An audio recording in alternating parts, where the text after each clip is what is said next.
Call to order the Monday, July 27th, 2020 Maplewood City Council meeting. Tonight, to open up, I wanted to talk a little bit about the mask distribution that we've been involved with. We're all aware of Governor Walz's executive order that requires the wearing of masks indoors. And in response to that, the state of Minnesota partnered with the chambers of commerce all around the state.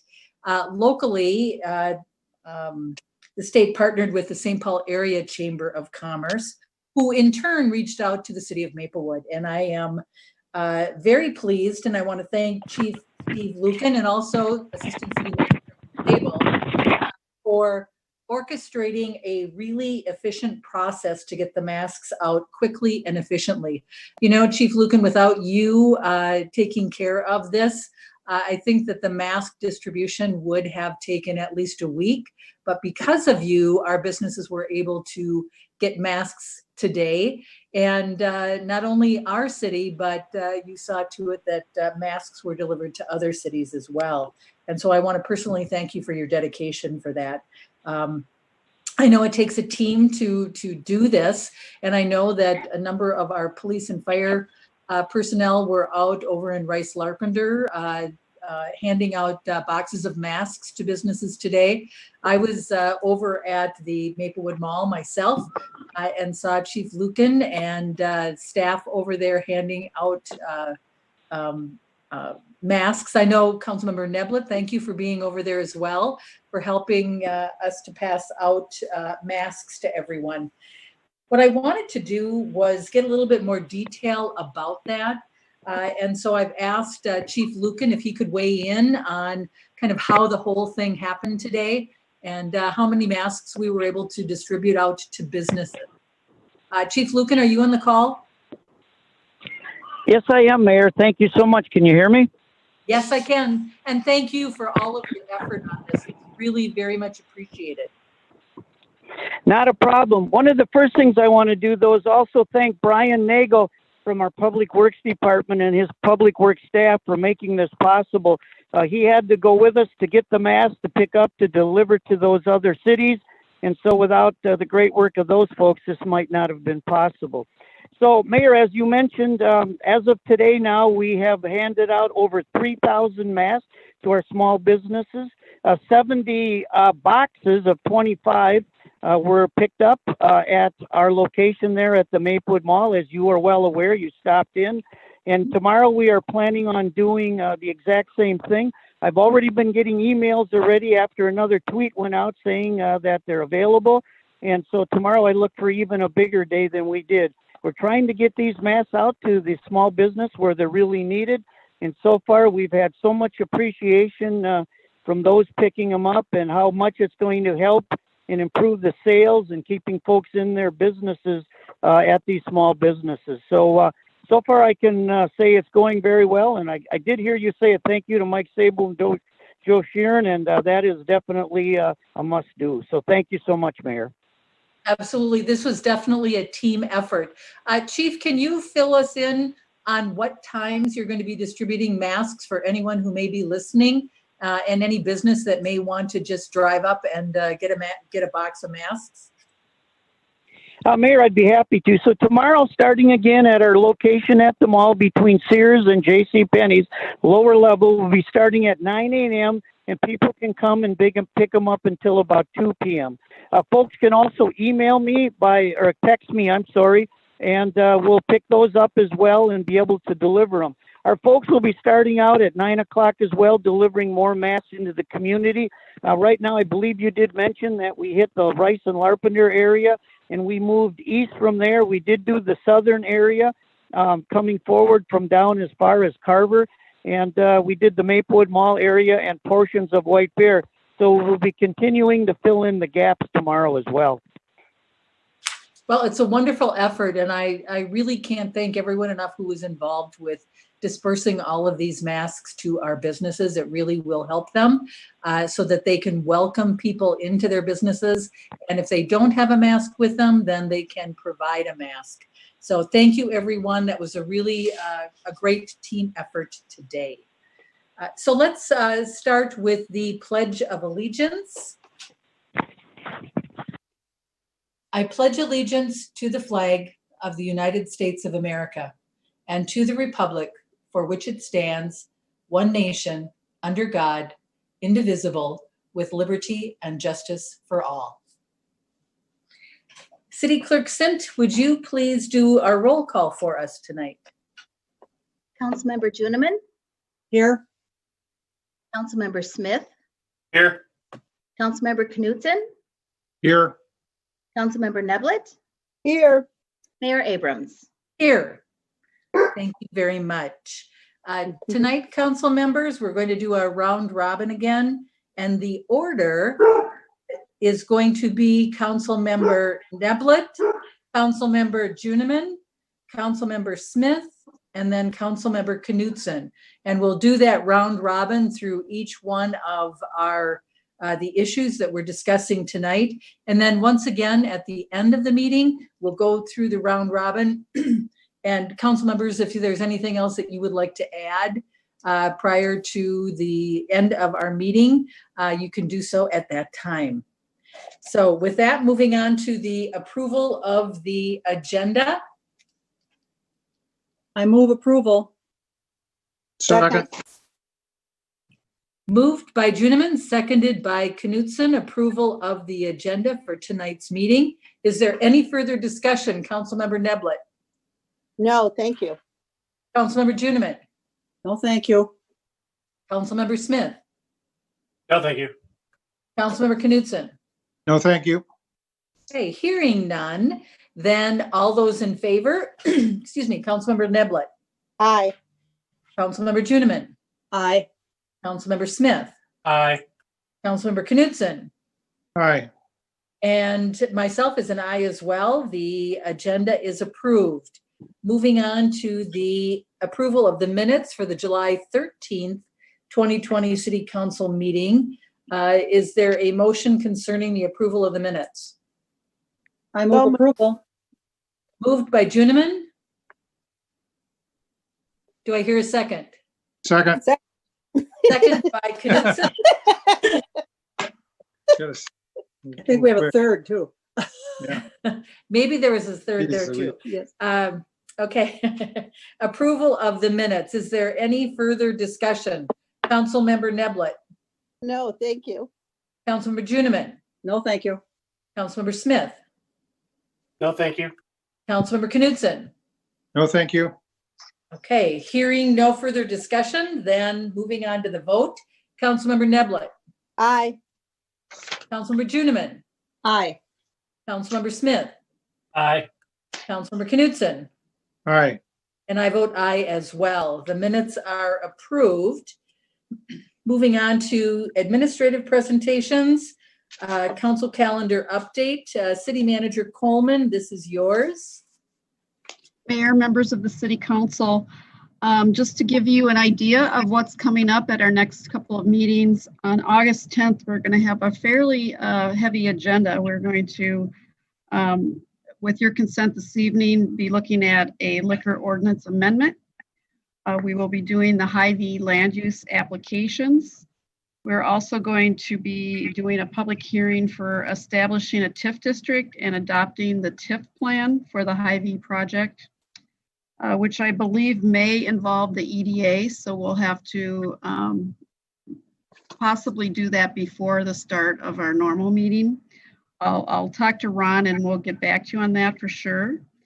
And then we're going to have the MOU with the Ramsey County for the ponds at Battle Creek land use planning process, engagement process with the community in South Maplewood.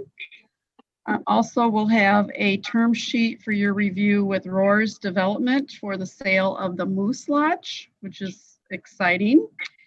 And look at our PUD ordinance amendment, and also getting back to you on an item on the to-do list, which had to do with abandoned housing. And so that's also going to be brought back before you on the 10th. Then also on your consent agenda this evening is the meeting that we'll need to have for the canvass of the 2020 primary election for the city of Maplewood. and that is being proposed to be on August 14th at 4 p.m. With that, Mayor, that's what I have on the council calendar. As I mentioned, we are going to be bringing back that abandoned housing issue to you on the 10th as well.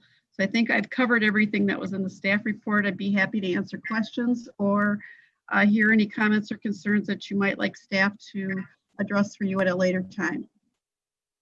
Thank you, City Manager Coleman. I just have one question. I'd like it if you could give us, please, an update on the Nature Center Task Force and the Recreational Task Force as well. Certainly, I know Mayor. I'm getting Yeah. emails and calls, and so I think if Yeah. we get an update out there, it'd be good. Yeah, so that's really good timing. In terms of the task force update, where we're at, actually today or this afternoon, I believe, if not tomorrow morning, we will be putting the notice and application on our webpage. We also have been working on task force announcements and links to the webpage, which will be in this month's Maplewood Living. Residents should start receiving those in their homes later this week. So that will be getting the word out, and that is on the front page of Maplewood Living this week. We're also sending out letters of interest to supporters, friends of the Nature Center, those people that emailed either council members or myself with either interest in being a part of the task force or the ones that really had some concerns that we thought it might be good to try to include them. So we're sending out interest letters to those. We're also sending out letters to our partners, such as our two school districts, the cities that use us for the park and rec programming, the associations, and others such as the University of Minnesota, Metro State, and the Audubon Society. Those are the types of partners we've identified where we'll be sending those letters to those folks as well and asking for their interest in being an applicant or if who they might send. So for example, 622 and 623, we've asked them to send us somebody who they think would be good to represent the school districts.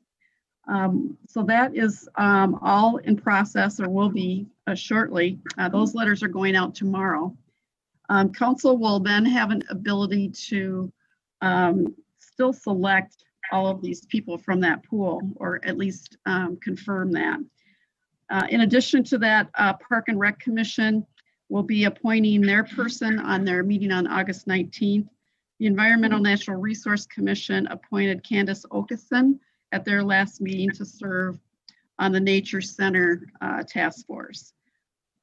As I mentioned, this will all be out now starting tomorrow to most people. We're asking that the applications be filed through our webpage and they will be accepted through August 13th.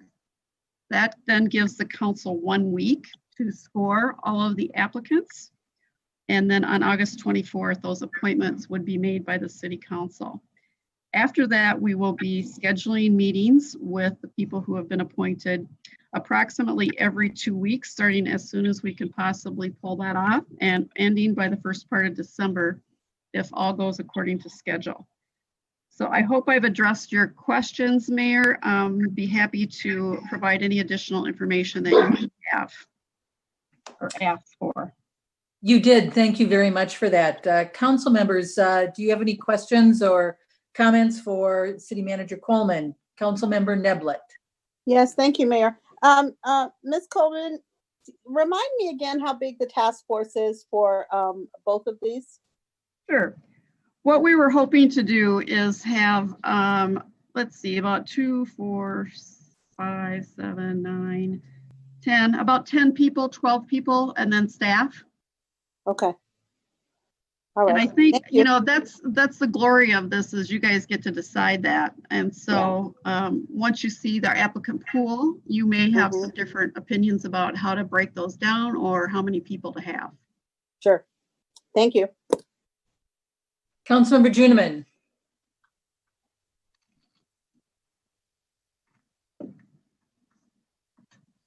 Councilmember Juniman? Sorry. No, thank you. Sorry. No, quite all right. Councilmember Smith. No questions, thank you. Councilmember Knutson. No, thank you.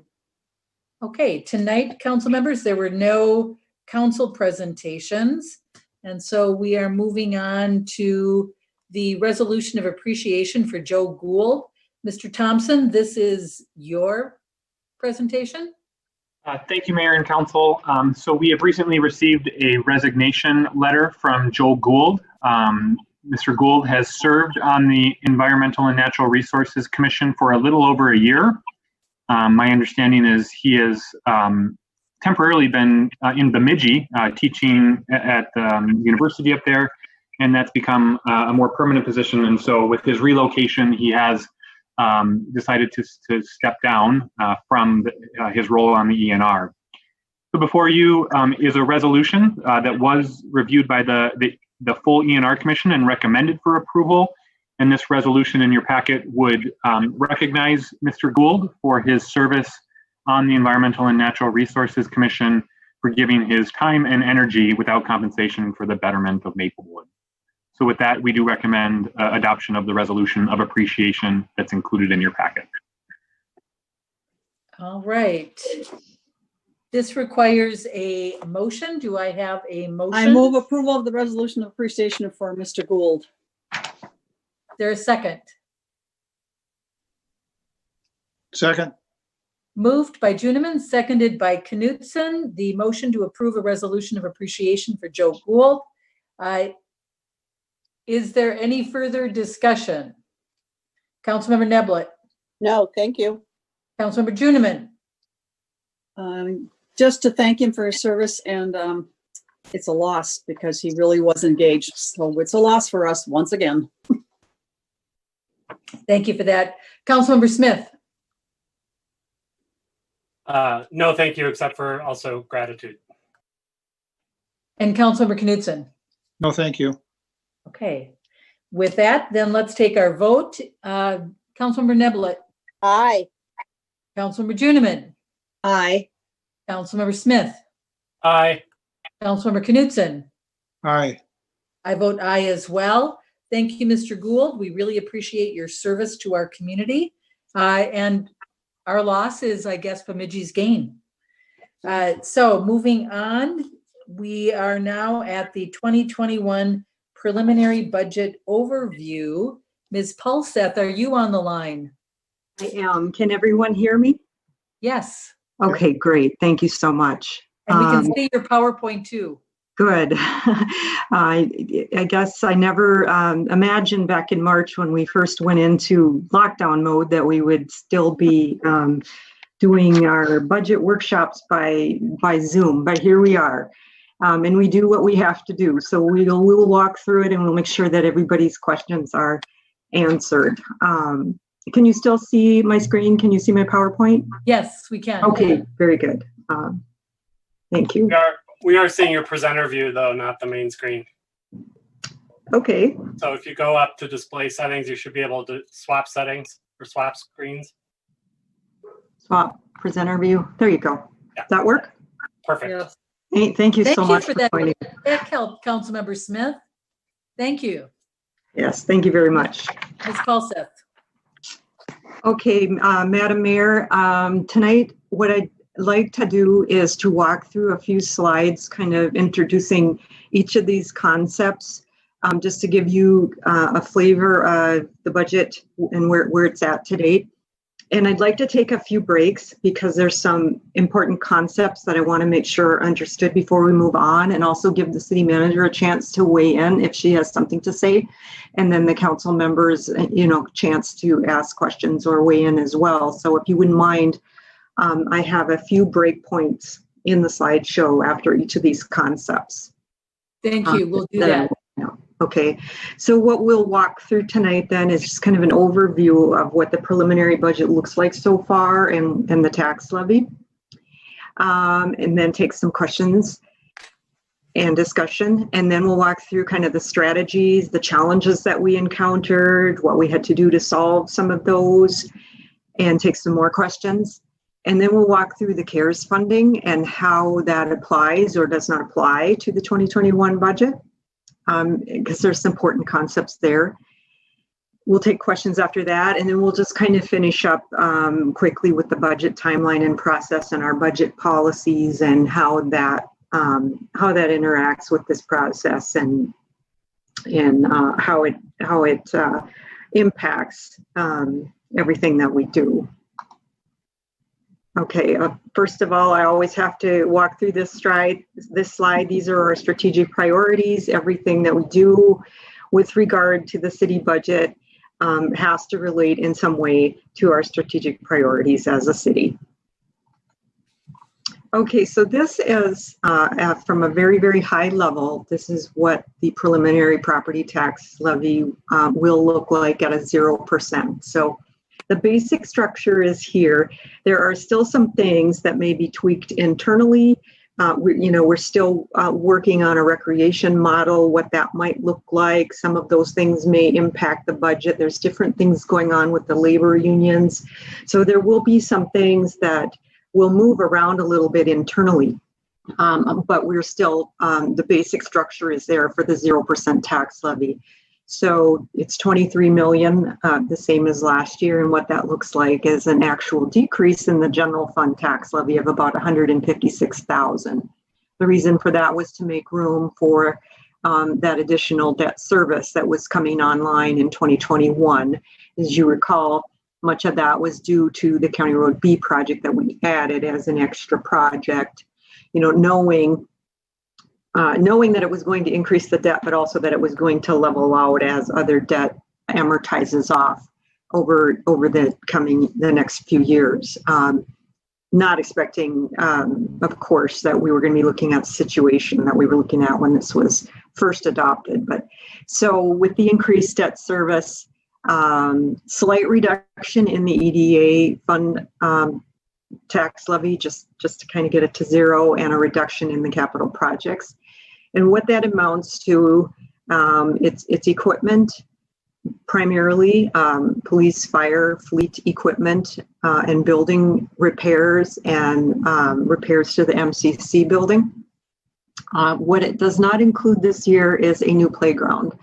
And that's how we were able to accomplish the reduction. We usually do a playground every year. I shouldn't say a new playground. We rehabilitate a playground or replace a playground every year. So that still may happen as we are able to shift some things around depending on how discussions with the labor unions go about some issues that administration is talking about with them.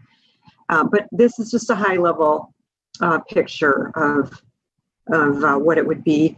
And just to show you what a 1% levy increase would bring you, it's 232,000, and a 2% would be 464,000.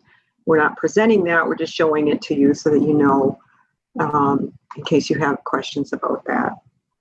So this particular slide, you may not be able to see it that well. If you can't, it is on page 16 of your packet. I do want to walk through this because it really is how the budget was developed. It's still fairly high level. For those of you who like detail, as you notice, there was quite a bit in the packet. We have a city manager's budget proposal that walks through everything and explains everything. And then it also has the general fund line item detail attached. So that's for those of you who really like to take a deeper dive.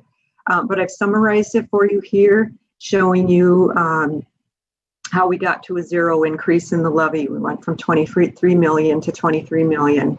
And I just want to walk through each one of these. I will try to be quick, but I know there will be questions. So I just want to make sure that you understand how we got there.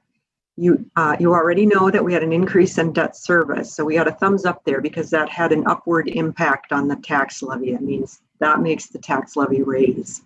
You also know that we had a $300,000 increase in workers' comp premiums. So I've isolated it here to the general fund because that is the only fund that impacts the tax levy. The remainder of the funds are utility funds with their own revenue sources. However, we were able to make some progress on the workers' comp premiums.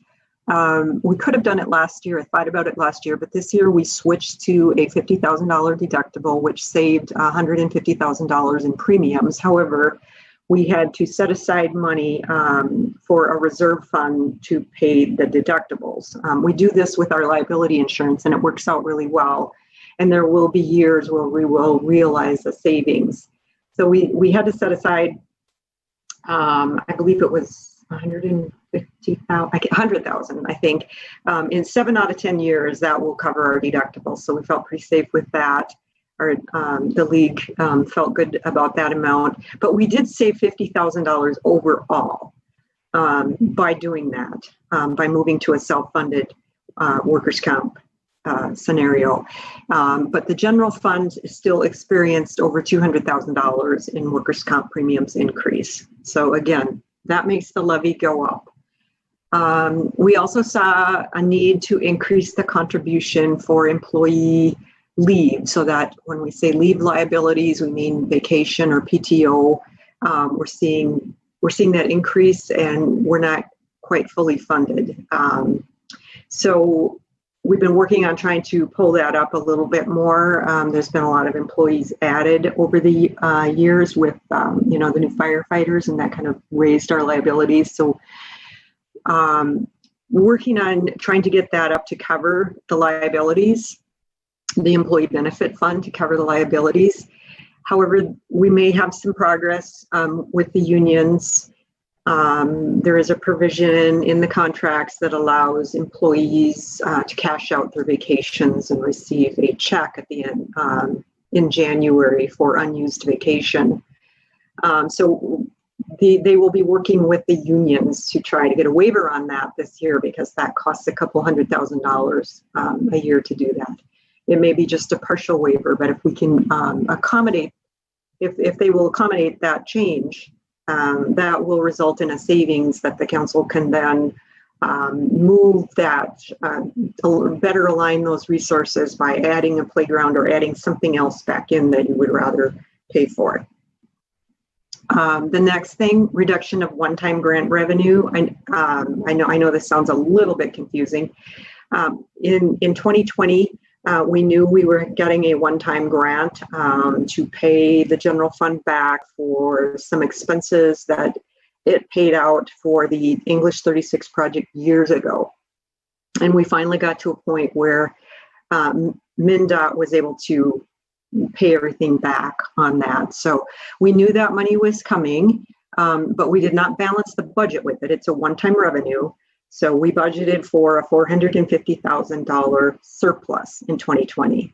So as you can see on the very bottom line, you'll see that offset by that negative 450, because in 2021, we do not have a surplus budgeted. I'm going to address that a little bit later on in the slides, but it's an important part of this whole piece, is that we are not budgeting for a surplus in 2021. And so we're going to have to pick up that discussion in a few more slides, but for right now, consider that those two primarily offset each other, with the exception of the $100,000. The recreation and nature center fees, that eliminated revenues of about $339,000, which makes the tax levy go up. But as you can see down below, we have the expenses being taken out, so it makes the tax levy go down.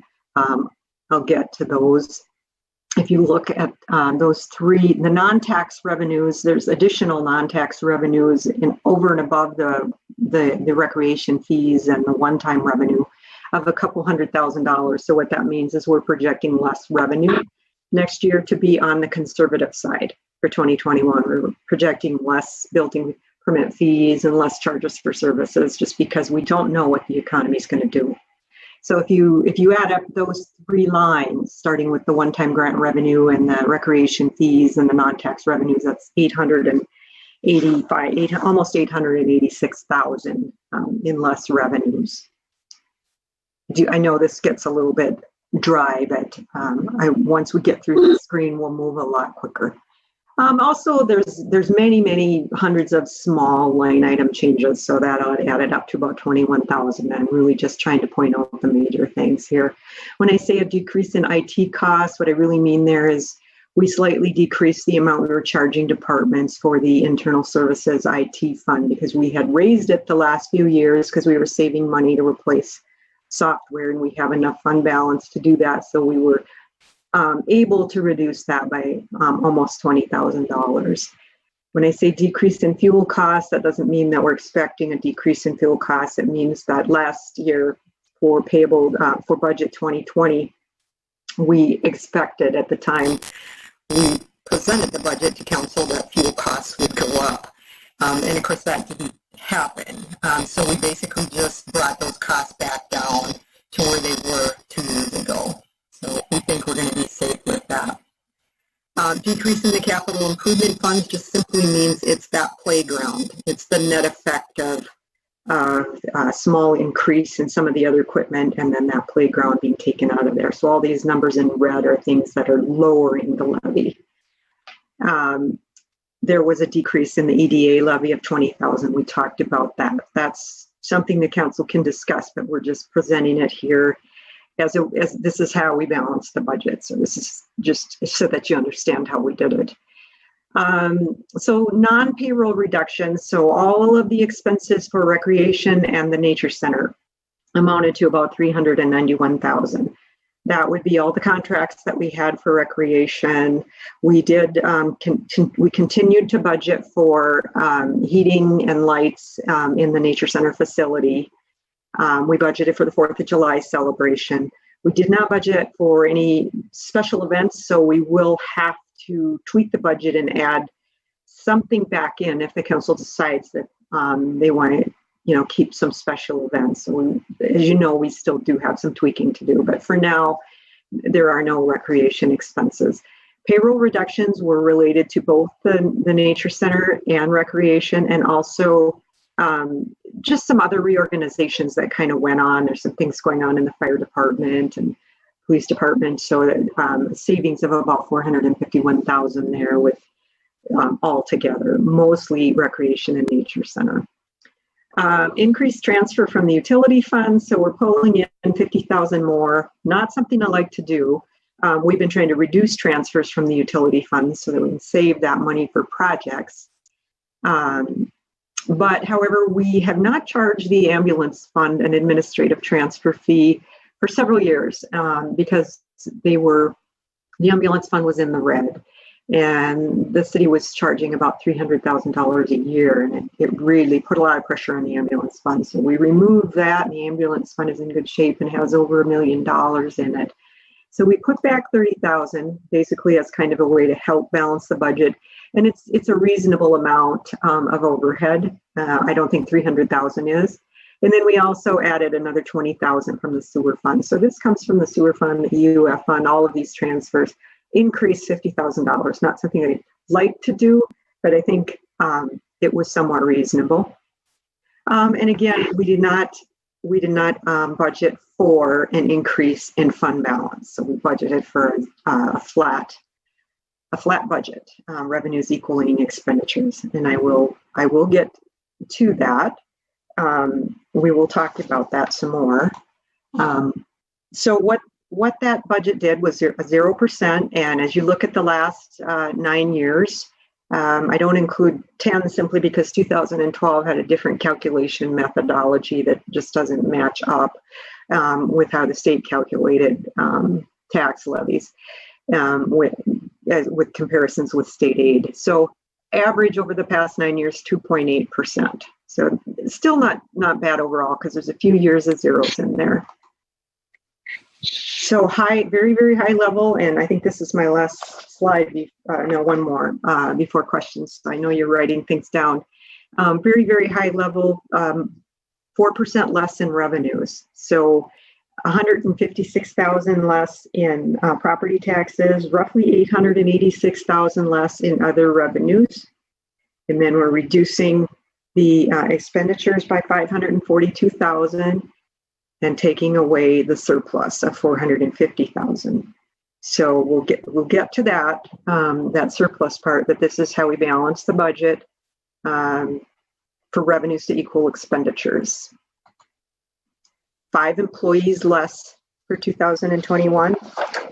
And basically what that looks like is 5.6 of those were recreation, 5.6 reduction in recreation and nature center. So 2.95 from recreation FTEs and 2.65 from nature center. We add one cop, one police officer back in, but that police officer is paid for with a grant. So there is an offset for that, but as far it does affect the FTE counts. And then the 0.4 reduction, that is the remainder, was just a result of some other reorganizations mostly in the fire department. So 5 employees, 5 FTEs total less, and that's full-time equivalent. So full and part-time employees. So I'm going to stop right here before we move on to the next section about the challenges and so on, and just make sure that the city manager gets a chance to say something if she wants, and that the council members can ask some questions before we move on and get too deep. Certainly, thank you for that. Councilmember Neblett, do you have any questions for Finance Director Paul Seth? No, thank you. Councilmember Juniman? No, nothing at this moment. Thank you. Councilmember Smith? Not yet. Okay, Councilmember Knudsen? No, I do not. Thank you. And City Manager Coleman, is there anything that you would like to add to this presentation thus far?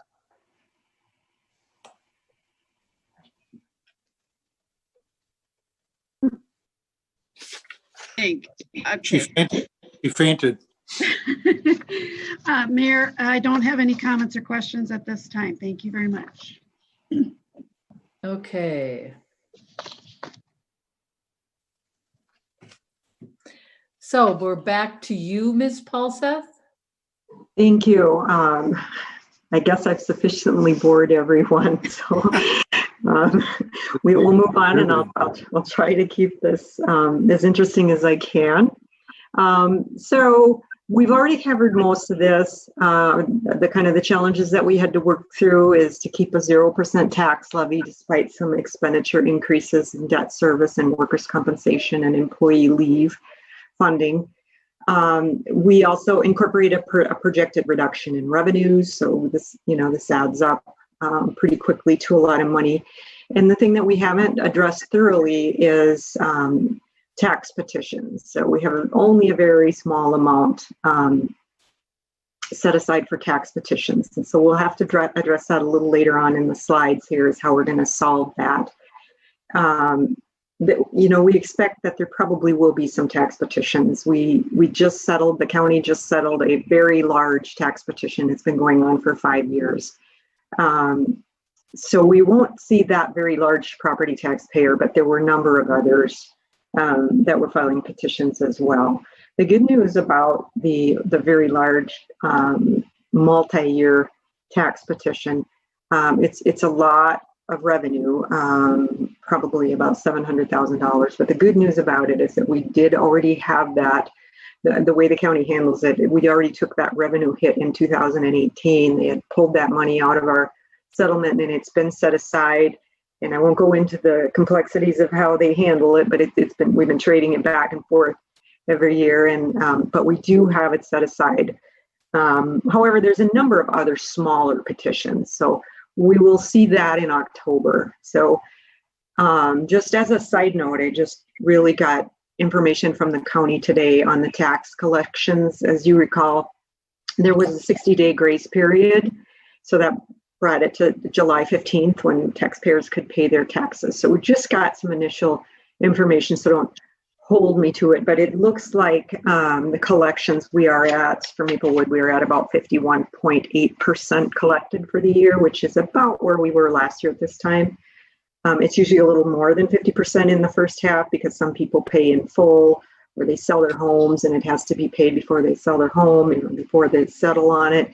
So it's typical that the collections in May are a little bit larger than the collections that we'll see in October. But these are pretty good numbers. I'm encouraged by that. I think it was a little bit different story in the housing crisis because it was a little bit different kind of recession where people were underwater on their houses and they owed more on their houses than they were worth, and they were walking away. And so I'm hoping that we don't see that kind of activity with that many foreclosures and really impacting, but we just don't know. There's no way that we can say it at this time. So it'll be important for us to be prepared for that. And we'll move into how we can maybe do that. There's a lot of things that didn't get funded in the budget, as you know, recreation programming, and that number there, that savings there is a net. So that would be the net of the revenues, expenditures and revenues. That's the net amount. Nature center programming, the funding for the playground, annual playground is not there. We didn't have an extra fund balance reserve levy. That would have been about 1% there. That typically helps with contingencies if there are a lot of tax petitions or something else goes wrong, and we need to keep our fund balance. We kind of shoot for a maximum of 50%, a minimum of 42%. We're up, probably up close to that 50% or even above it now.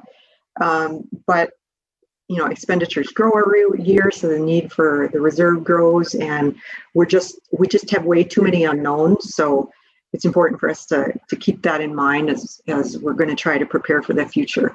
So the HRA levy was something we talked about last year, having an HRA levy in addition to the EDA levy. Talked about that for housing. We did not incorporate that in. Obviously, unless you tell us you want us to do that, we will do that, but we have not done that yet. That would be a separate levy. It would not be part of the city's levy. So you still could do that if you wanted, but we have not done that. So I just want to point that out, and that we also reduced the EDA levy by $20,000. A little bit of information from the county property tax department. Overall, the value increased. So you got to keep in mind that the assessment always lags a couple of years. So we'll probably see, we may see a devaluing of properties, just depending, maybe even on some commercial properties, depending on what happens. But right now, we're just still seeing the increase because assessments always lag a couple of years. So the Maplewood, the median value home increase is going to be around 6.1%. Going from 234,000 to 248,000. So what that means is even if all three taxing jurisdictions, when I say that, I mean the county, the school, and the city. There's some smaller ones as well, but even if it's a 0% across the board, taxpayers still could see a slight increase because of the inflationary increases in their home values. Now, some of this value is due to new construction, so we won't have that finite level of information until August. But I can say that I think a good portion of this, just by looking at the records, was inflationary. It's always nice to see the new construction increases related to new construction, because that expands the property taxes base and helps keep taxes low. But I don't think that's what we're seeing here. The bulk of it is going to be inflationary. So before we get into the next section, which is going to be the CARES Act, does anybody have any more questions about the budget, how it's laid out, the challenges, the property taxes? We don't have a ton of information yet, but I promise you we will in August. I just wanted to say, Ms. Paulseth, that I really appreciate your presentation and your cautious, I would characterize it as cautious optimism in these uncertain times.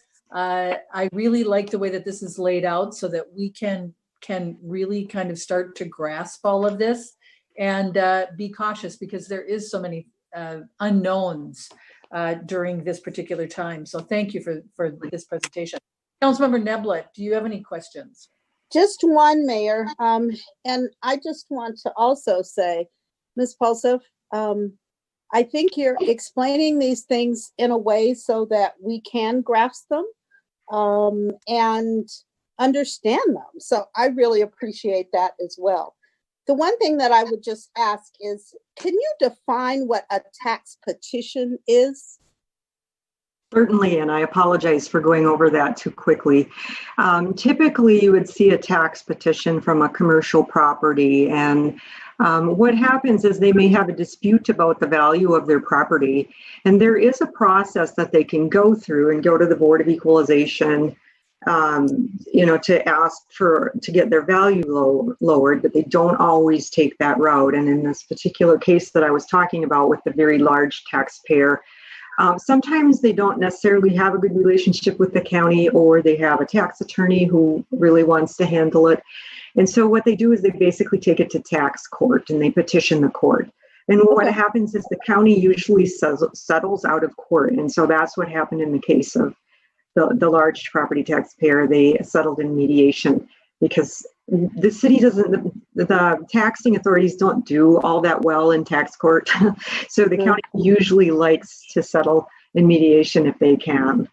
Sure. And so that's what happens. Rather than them, working it out with the county in advance by going to the Board of Equalization or the Board of Review, they take the taxing entities to court. Got it. Thank you. Yeah.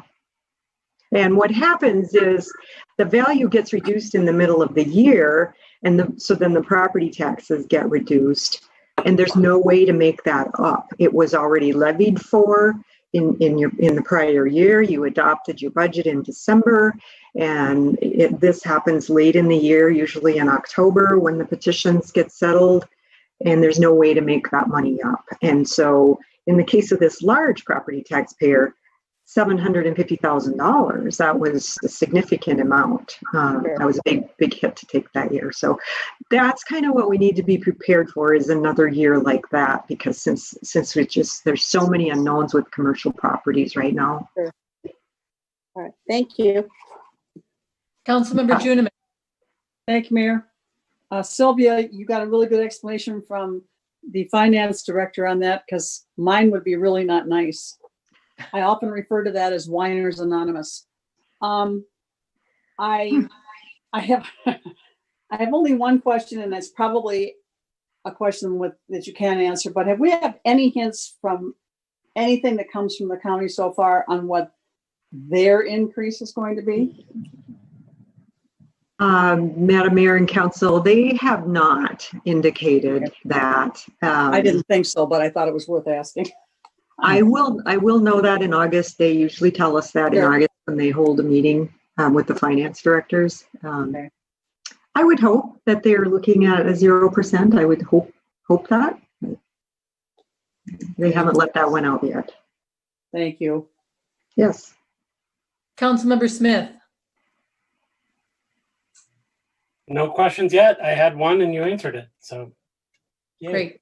Thank you. Councilmember Knudsen. Yeah, I do have one question. I'm just reading that line, increase in 128,500 in contribution for employees' leave liabilities. I think earlier you had said that that's for paying their vacation. Yes, Councilmember and Madam Mayor and Councilmember Knudsen. Sorry, I just have to try to get it in the right order. I forget sometimes too. I gotta get the mayor in there first. And so, yeah, what happens is we have an employee benefits fund, and it funds, so for instance, severance payments. If every single employee were to leave the city today, we typically have enough money to pay their severance payments. Meaning when I say severance, I mean their accumulated vacation and sick leave, so PTO. So the employee benefits fund funds those liabilities, and it's about, I want to say $300,000 below where it needs to be, and so we've been slowly trying to get it up where it needs to be. And if we can get some concessions from the labor unions, we won't need to increase the taxes to do that. I see. So it's essentially a contingency fund for people actually that are leaving. Yeah, it is. But what's been happening? It's not. But what's been happening is the policies have allowed employees who, rather than using their vacation like they should, they have built it up, and then at the end of the year they have kind of a surplus and they're going to lose it. And so our policies have been allowing them to cash it in and get paid for it. But they've already worked, so that increases your FTEs.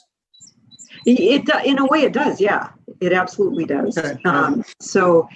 It increases. I'm not thrilled about this, but I get it. Okay. Yeah, we're working on it. We're trying to, get some concessions there, because it is pretty expensive for the city overall, because they're still getting their regular paycheck and they should be taking their vacation, but they're cashing it in, and getting that on top. So it's probably not a good practice. I have never seen it in other places, but I know some do it. But it's just something that got into the contracts years ago. Right. This could get out of hand. Thank you. Appreciate You bet. that. Everyone ready to move on? Yes, we are. Thank you. Okay, so yeah, so the really the best part of the topic, favorite part of the topic for tonight is unlike anything we've ever seen before, the federal government released some CARES money, coronavirus aid. We, within 7 days of sending in a one-page application, received $3 million in the city's bank account. So it's very nice.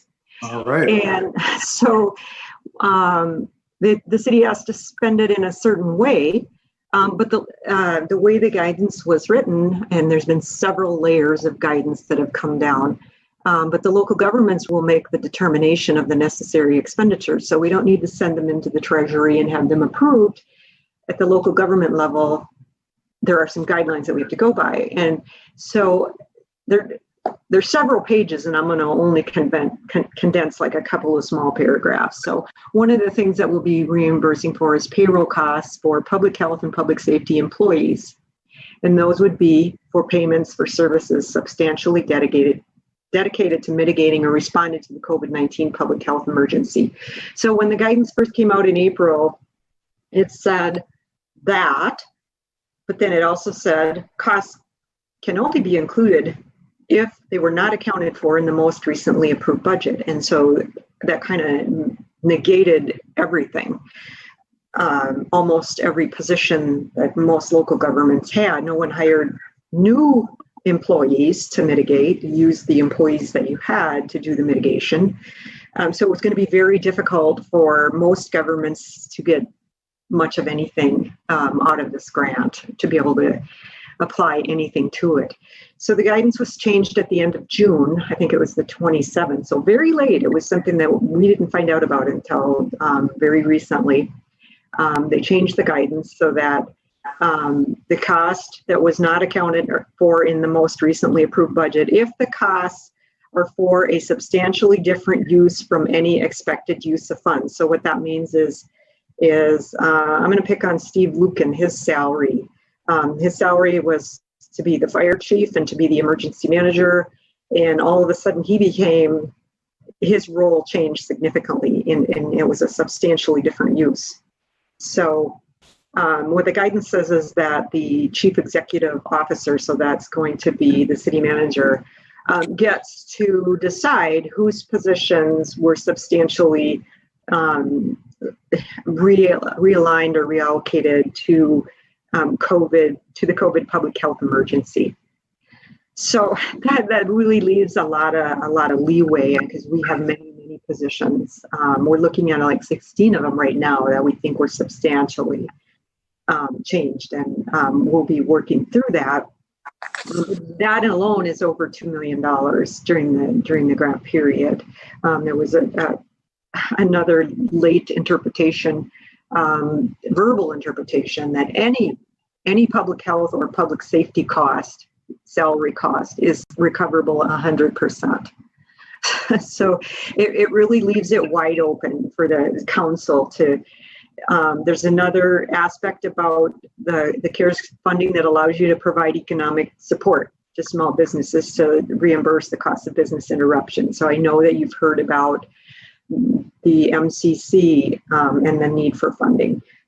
So that's something that would work into there. They've also done some mitigation of COVID. They provided meals and a number of other public health type things during the emergency. That's something that they can be reimbursed for through this grant. So the council will really need, that'll be one of your biggest budget decisions this year, is to decide how much of this funding you want the city to get reimbursed for and how much of it you want to have to these other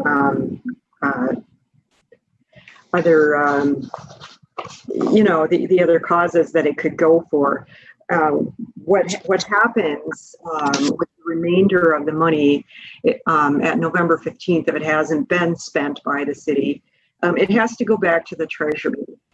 which we won't allow that to happen. But anything that's remaining on November 15th, you may give to Regents Hospital or another major hospital in the county. So it's obvious for Maplewood, which hospital that'll be. So you really kind of get to decide this, from a high level, because I think we have enough wage expense that we can justify a significant amount for city reimbursement. We have already recovered $30,000 from the EMS board for ambulance PPE, personal protective equipment, and overtime. And we've also recovered about $34,000 from the Department of Justice through a grant for the police PPE. And Chief Lucan and I are applying for a FEMA grant, which will reimburse for a lot of the technology and the laptops and the Zoom products and everything that we had to buy to gear up for COVID. We should be able to get reimbursement from FEMA at 75% for most of that. So the remainder, there will be some unemployment compensation for laid off workers, and a small amount of equipment that's not covered under FEMA that we'll be able to also access the CARES funding for. The remainder, obviously, will go to a major hospital in the county. So that's kind of your big decision making as we talk about preparing for 2021 and not having a large contingency or any contingency built in for petitions. If you should go back a couple of slides, but when I gave you a high level overview, I was actually using just as an estimate 1.8 million, and basically kind of estimating that would be the surplus if that was the number that the city ended up accessing the grant for.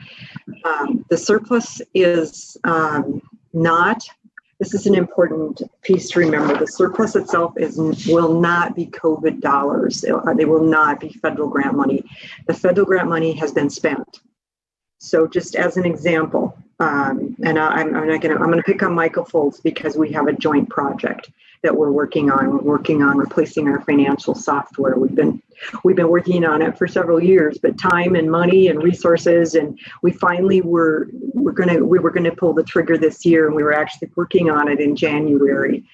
And when all of this happened, neither one of us are working on that anymore. So our jobs have been completely realigned, and so our salaries can be reimbursed through this COVID grant. So the COVID grant will be spent. The surplus is surplus budget dollars for activities that the city was not able to accomplish in their regular budget because of the diversion from COVID. I know that's a little bit complicated, but it's just important to remember that the reserve that is going to be, or the surplus that we'll be seeing, is not going to be grant dollars. It's not going to be restricted in any way. The city council will be able to decide how they want to handle that. What we would be recommending is that you make what we call a commitment, and you would basically commit the funding to a purpose.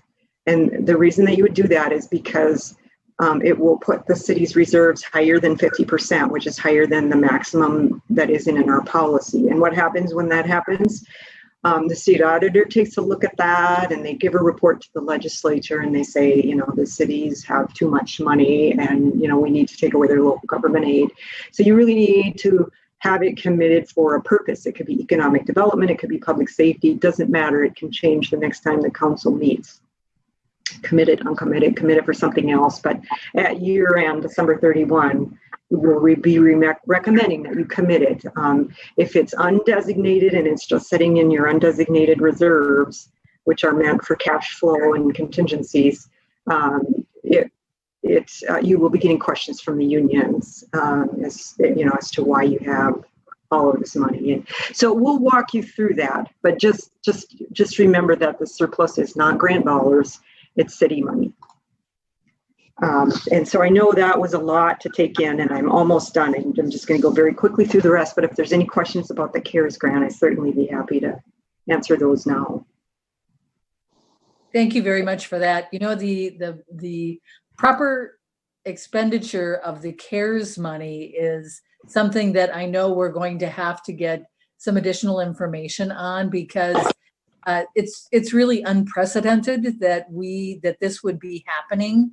And I know that we're also subject to audit for how we use the CARES money. And so it's something that I think it's going to be very important that the council understands it. And so I'm looking forward to further discussion on it. But any specific questions, Councilmember Neblett? No, thank you. Councilmember Juniman? No, thank you. Councilmember Smith? No, thank you. Councilmember Knutson? I just have a comment. It seems to me that what you're talking is we could start accounting for a loss of productivity. I think one of the examples given, so I'm going to be looking at that. And I think overall, this CARES Act is something that should happen, but it doesn't hurt to be grateful. Correct. Mm-hmm. Certainly. I think we all are very grateful that we are going to be getting this funding. So hearing no other questions, then it's back with you. Okay, thank you. And sorry, that was a little long-winded, but I really did want you to have a good understanding of that. From here on out, we have a couple more workshops. Again, I won't have really solid tax impact information until about the second meeting in August. And then you'll adopt a preliminary levy in September. And then in December, of course, you'll have your truth and taxation. My guess is we'll be doing that via Zoom, but we'll see. We'll see. Let's hope. And so then you'll also be adopting the budget and financial policies and CIP at that time. Again, I'll just cover these last few slides very, very quickly. We start with a zero-based budget, and we start from scratch on our capital budget every year. Walk through an administrative review of it, walk through an analytical review in the finance department. We have performance measures that go up against everybody's budgets. So you know all of this pretty well, that there's a lot of time and effort put into it. And again, just to point out, the general fund is primarily what we're talking about when we talk about the tax levy. The city has dozens of other funds, usually with other revenue sources. So it's primarily the general fund that we're talking about. So just to kind of keep that straight. So oftentimes there's a lot of confusion when we have enterprise funds as well.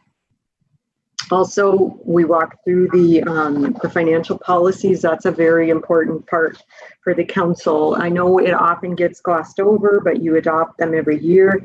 And this is what keeps us in a good place. This is what allows us to manage a crisis. It's why we're prepared for a crisis.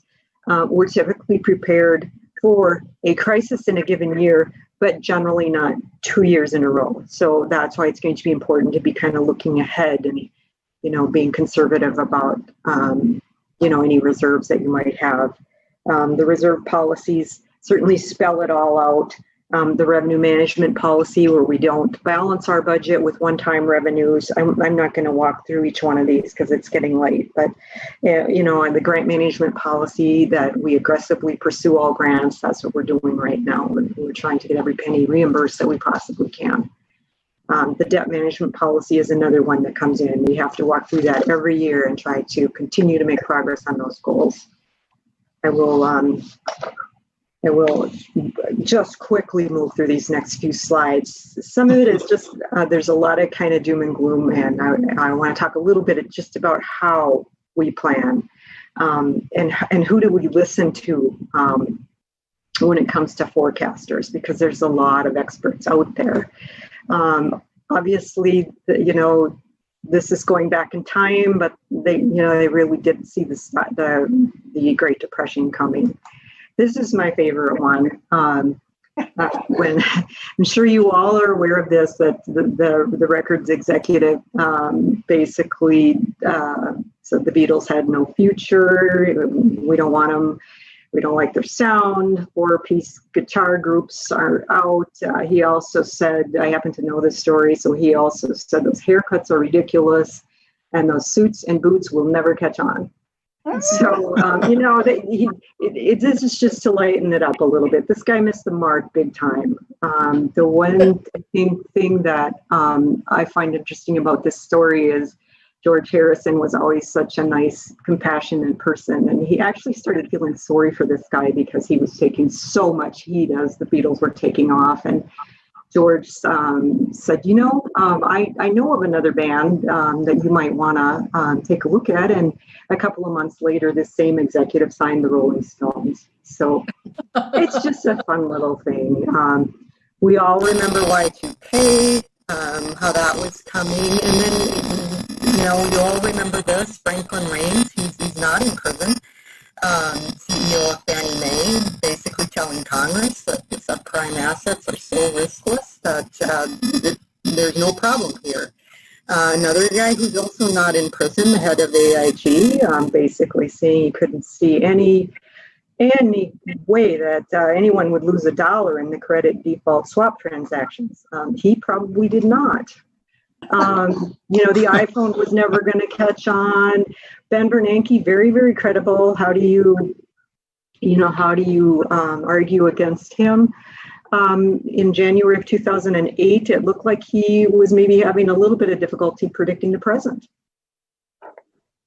And this guy, September of 2008, basically said, if anybody says we're in a depression, they're making up their own private definition, or basically recession, making their own private definition of recession. When what we see is just such a wide, a wide variety of what the experts are saying. Just huge. And so where I got a lot of these slides was from an expert forecaster who we had come and talk to our JFOA group. And he was from Piper Jaffray. And he, what we're always told as finance directors is that, we look at the middle, we look at the average. And so that's how we try to budget. But what we're trying to do for next year is budget for less than average, because we already kind of know that's probably going to be the case. So we really need to be prepared for worse than average. And this happens to be a quote from Nate Silver, who I like. I follow him a lot. But anyway, so that's what we try to do generally. But for next year, we are trying to do. We are expecting worse than normal. I hope we're wrong. I really do. But I think we need to expect that conditions will be worse than normal with the way that unemployment is sort of stubbornly hanging on, and the way this virus is, moving. So what the council will need to consider is affirm that the 0% tax levy, or another number if that's what you want. And then we do have a couple of unfunded items left from the 2020 CIP, the Sherwood Park Playground. That is in the budget. We funded it with CIP funds. However, as you know, for 2021, we don't have a playground funded yet. We may, but we don't. So we just need to know, the Parks Department just needs to know if they should move ahead with that one. The money is available if the council would like to move ahead with it this year. And then the open space improvements, where the money is also available in the park dedication fund. So that's all I have. It took probably a little bit longer than it should have, but that's all I have. And if there's any other questions, I'll certainly be happy to try to answer them now. Thank you. Councilmember Neblett. No questions. Thank you, Ms. Paulson. You're welcome. Councilmember Juniman. I have a question that actually applies to this presentation. At the beginning in our packet, how does the preliminary budget get established? Is that page online? It's packet page 14. When you say online, it's in the packet online. Yes. Okay, yeah, because I think that first paragraph, calculating departmental operating budgets, is extremely well stated, and it's understandable. And I really think anyone in the public who wants to know what we go through and how this is done, this is a wonderful explanation. Yeah, I agree. We try to put that out there every year. But I don't want people who are listening to look at that. Exactly. I don't want to sit here and read it to you. So hopefully if you have time and you need to fall asleep quickly, you can read it tonight. Yeah, That's all. Thank you. I read Thank you it for all. the presentation. As usual, it's aimed at us, so it's understandable. What can I say? Thank you. Thank you. Councilmember Smith. Ms. Pauls, that's a great job as always, making the complex simple for us. So, yeah, I think we're, it's a tough story to tell, but I think we're heading in the right direction. Thank you. Councilmember Knudsen. Yes, thank you. It was a great presentation. Will we be looking, before we sign off in December, we'll be looking at some kind of contingency? I didn't see much in here.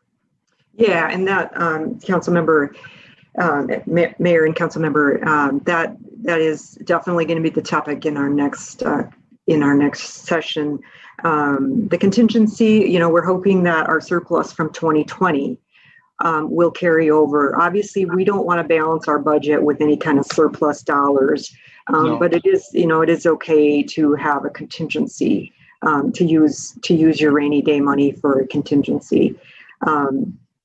We think it's more than likely that we'll see a lot of petitions next year. There's no way for us to know I that, agree. but we will have to be prepared for them. And we could use, a fairly large surplus that we're having to carry over. It would certainly probably cover the worst of it. If the council does not want to do that, then we have to find a way to come up with a contingency, because I don't believe that it would be responsible for the city to go into 2021 with no plan for a contingency. So the only plan I really had was to utilize the $2 million surplus that we're anticipating. Thank you. You bet. City Manager Coleman, is there anything you'd like to weigh in? Yes, Mayor, just a question for council. Ms. Paulseth had in her presentation a couple of workshops to do, carry on our conversations about the budget. And I would remind you all that we have a pretty heavy schedule on the council meetings for the 10th, and I believe the 24th is going to look pretty busy as well. So I wanted to check in to see if you were okay with doing a Zoom workshop as well as budget meetings on the 12th and the 24th. I'm fine with it. I mean, this is an awful lot of information, but it's important for us to be able to have these presentations and to be able to absorb all this. Councilmember Neblett, what do you think? I think that would be great. Okay. Councilmember Juniman.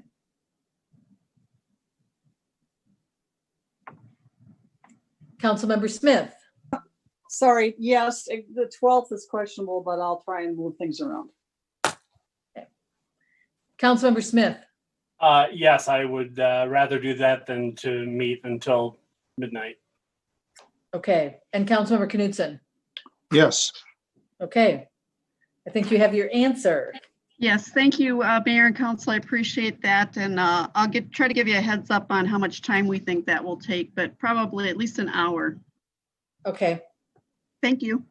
Thank you for that, and thank you, Ms. Paulseth, for a very comprehensive report for us tonight. Much appreciated. Thank you. Moving on to the consent agenda. Council members, is there a motion? I move approval of the consent agenda items G1 through 7. There's a second.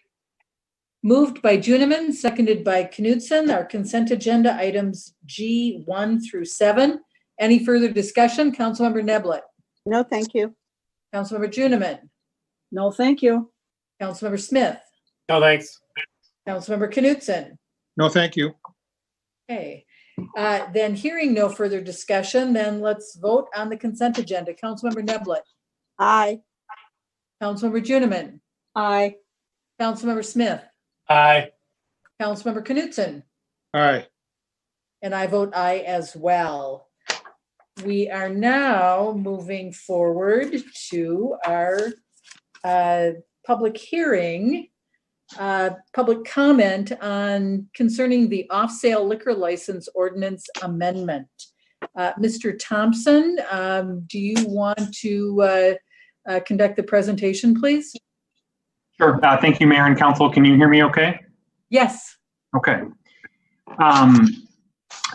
Mayor and Council, this evening we wanted to bring to the Council a request that we have received from Hy-Vee for an amendment to the liquor ordinance.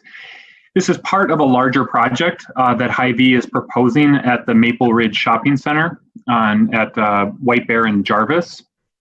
And so from a larger perspective, the project will include a remodeling of the former Rainbow Foods building into a new Hy-Vee grocery store, a gas station, and a new freestanding gas station convenience store. And then really what is before the council tonight is they are looking to put a Hy-Vee branded liquor store in the multi-tenant strip center on Maple Ridge Shopping Center in the tenant space that's currently occupied by Advance Auto Parts. And the auto parts store would be relocated within the building. As the city manager mentioned earlier in the meeting, the actual land use applications for the project will be heard before the council on August 10th, as well as a tax increment application we have from the property owner to fund some of the public improvements that will also be held on or be reviewed by the council on August 10th. What this agenda item is really to talk about a request for Hy-Vee to amend the city's current off-sale liquor ordinance. Provided in the packet, but the city's current liquor license ordinance requires that off-sale liquor establishments, so those are essentially liquor stores, requires that they have to be at least 2,640 feet, which is exactly a half mile from another off-sale establishment or from another liquor store. And the only exception that we have in the ordinance today is for existing stores that predate that requirement from 2013. And as the report noted, the one place in the city where we did have a nonconformity or liquor stores that didn't comply with that was in Gladstone at Frost and English, but one of those has recently closed, although they would be allowed to reopen. So Hy-Vee has submitted a letter to the city requesting that we reduce the requirement down to 450 feet, and that would allow them to apply for a liquor license to put in that Hy-Vee liquor store within Maple Ridge Shopping Center. The goal of the meeting tonight is for the council to review Hy-Vee's request, review some of the background information that city staff has prepared, review the public comments and take public comments on the proposal. And then we have provided 4 options for the council to consider for responding to the amendment to the liquor ordinance. We're seeking direction from the council on which of those options you would like to proceed forward with. To just walk briefly through some of the background information for the council's information, we currently have 12 off-sale liquor establishments in the community. As I briefly mentioned, there is one establishment, which was the 13th establishment, Maplewood Wine Cellar at Frost and English, has recently closed, but it was purchased by the owner of that land for a potential redevelopment, and under the current ordinance, a new liquor store would be allowed to reopen there as long as it's not sold for another type of use. For a little bit of background, in 2007, we had 11 liquor stores in the city, and the last time the council approved a liquor license for a new off-sale establishment was back in 2014 for 61 liquor on Highway 61. So the council certainly reviews off-sale liquor license applications, but predominantly those are for a change in ownership. And then just for the council's reference and for the public's reference, we did provide just a map of where the 12 establishments plus the one that closed are located in the city. And that was included in your packet. In terms of the history of the separation requirement, prior to 2006, the city did not have a separation requirement between liquor stores. But we did have a separation of at least 100 feet from a liquor store to a church or a school. In 2006, the council eliminated the separation from churches and schools, but added a 1,000-foot separation between off-sale establishments. And that was then increased in 2013 from 1,000 feet to the current half-mile requirement. And then also in 2013, the city clarified how we measure that half-mile distance as door-to-door. We also included in your packet a survey that we did of other cities in the metropolitan area. We found 3 cities that currently include a separation requirement for off-sale establishments. Minneapolis, which has a 2,000-foot separation. St. Paul, which has a half-mile separation similar to our current requirement. And then Cottage Grove, which has a 1,000-foot separation. So those are the only 3 that we identified that have that separation requirement. We're also able to identify 5 cities that don't have a separation requirement, but do in some manner regulate the maximum number of off-sale licenses that the city will issue. And generally those are proportionate to population of those cities. So the smaller the city, the fewer number of licenses, the bigger the city, the greater number of licenses. But the majority of the surveys that we studied, 12 out of the 20, do not regulate either the distance or separation or the maximum number in the community. And then we did note in the full survey that some still include the church and school separation, a church or school separation. And then just to be clear that there are some in that survey that are cities that exclusively operate municipal liquor stores. And so the city controls the location of those through their business operation of their liquor stores.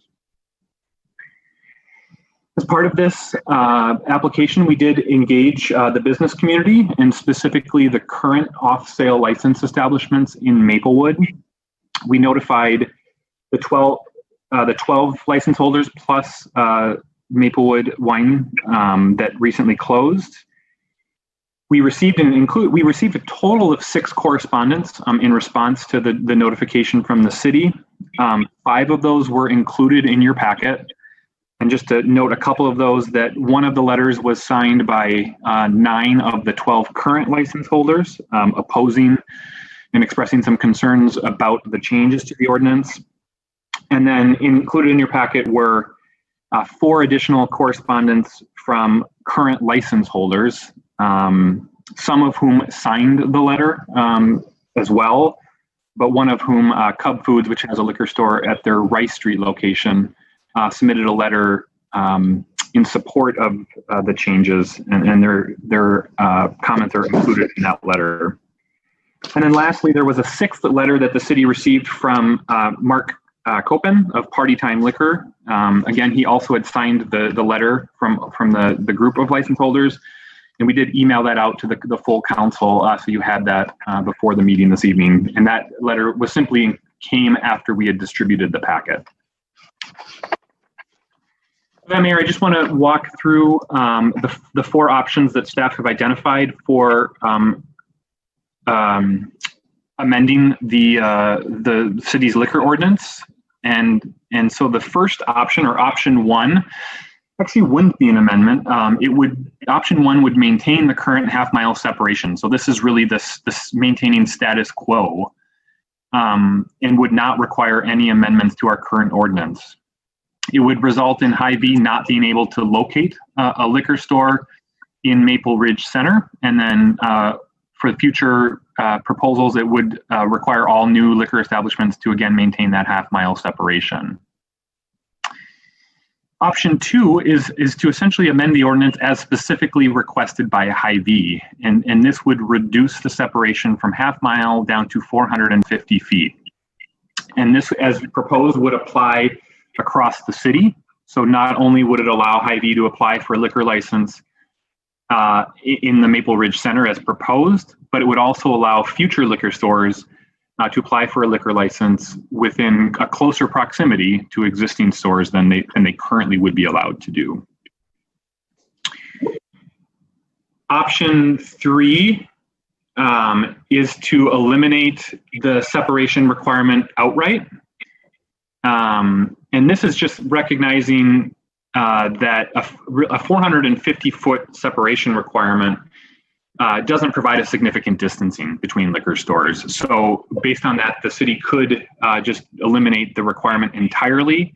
Again, this would allow Hy-Vee to locate in Maple Ridge Center, and then would allow any future liquor stores to apply for license within essentially any distance of a current liquor store.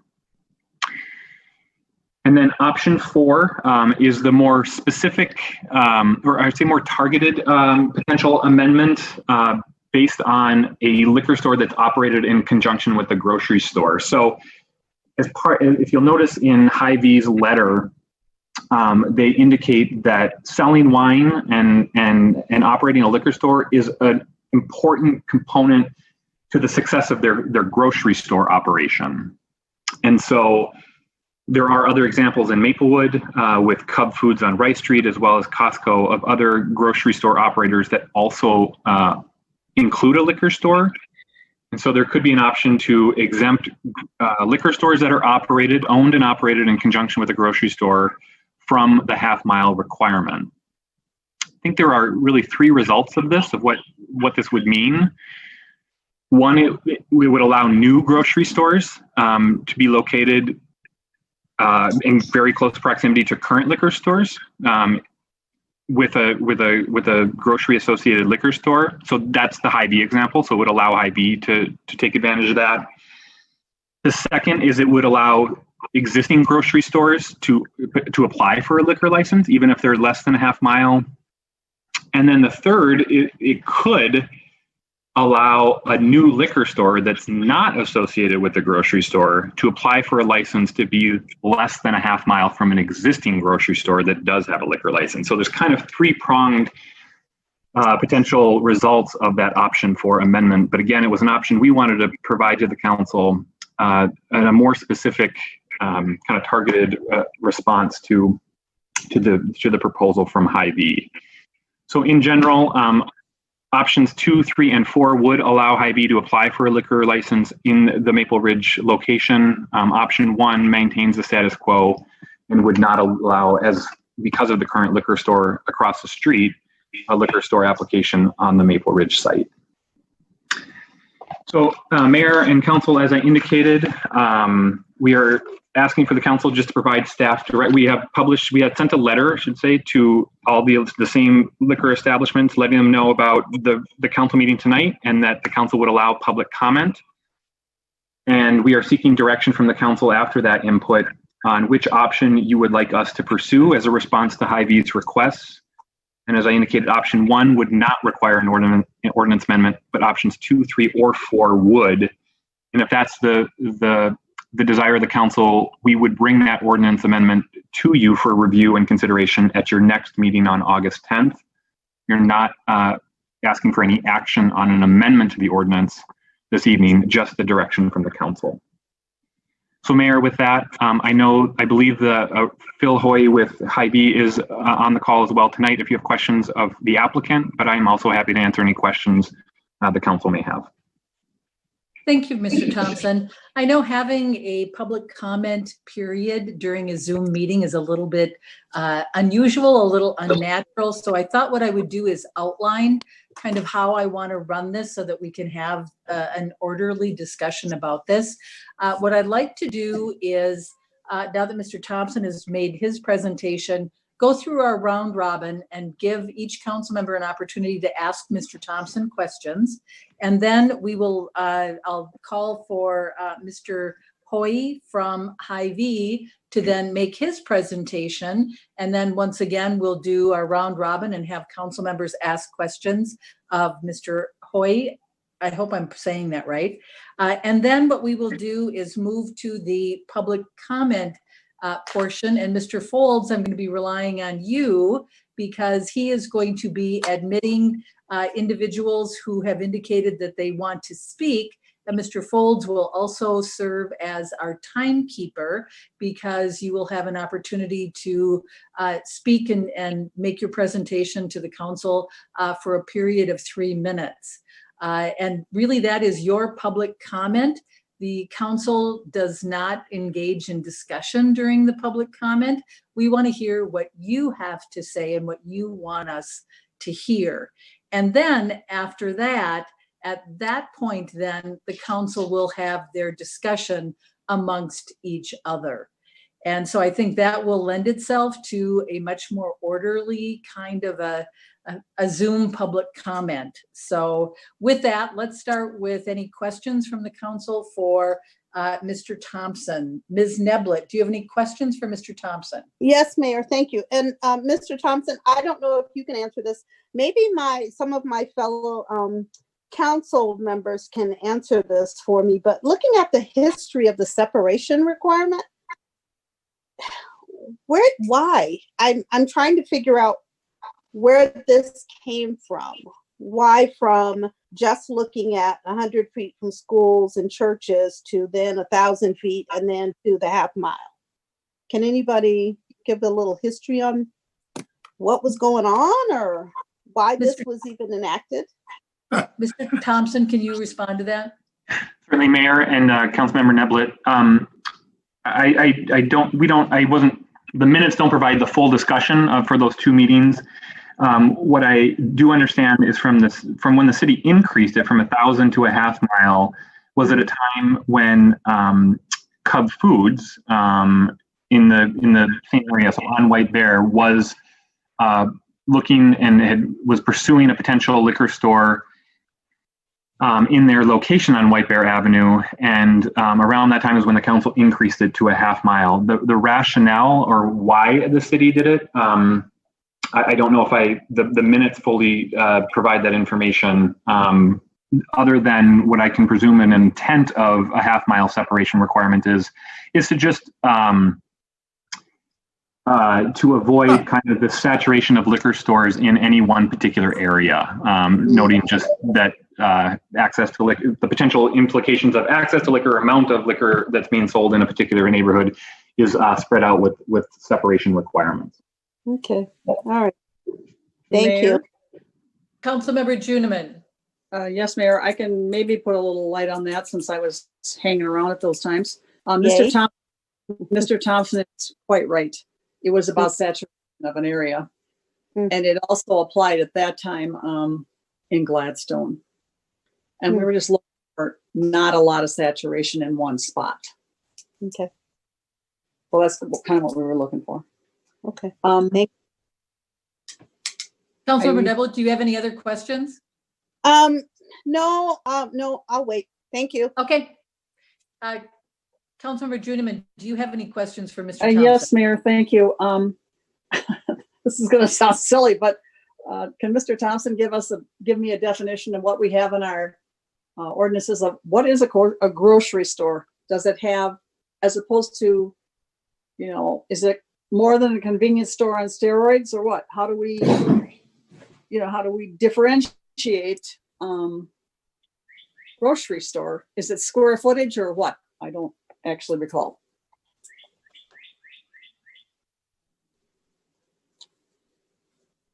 Sorry, Mayor and Councilmember Juniman.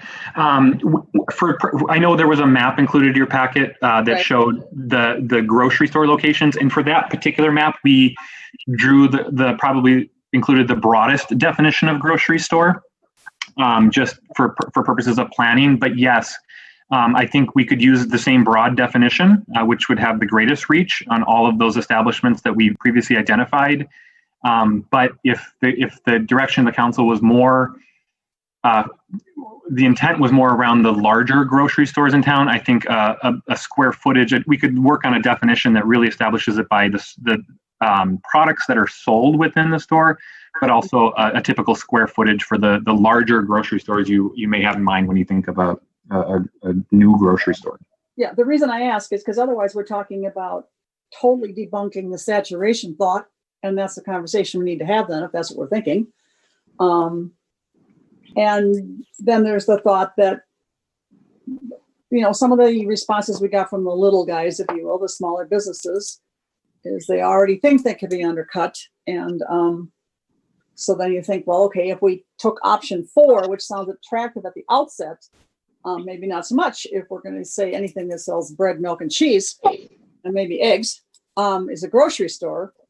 Then you get into how many of these are you going to have? So that's kind of why I was looking for definition. That's all for now. Any other questions, Councilmember Juniman? Not at this point, thank you. Okay, Councilmember Smith.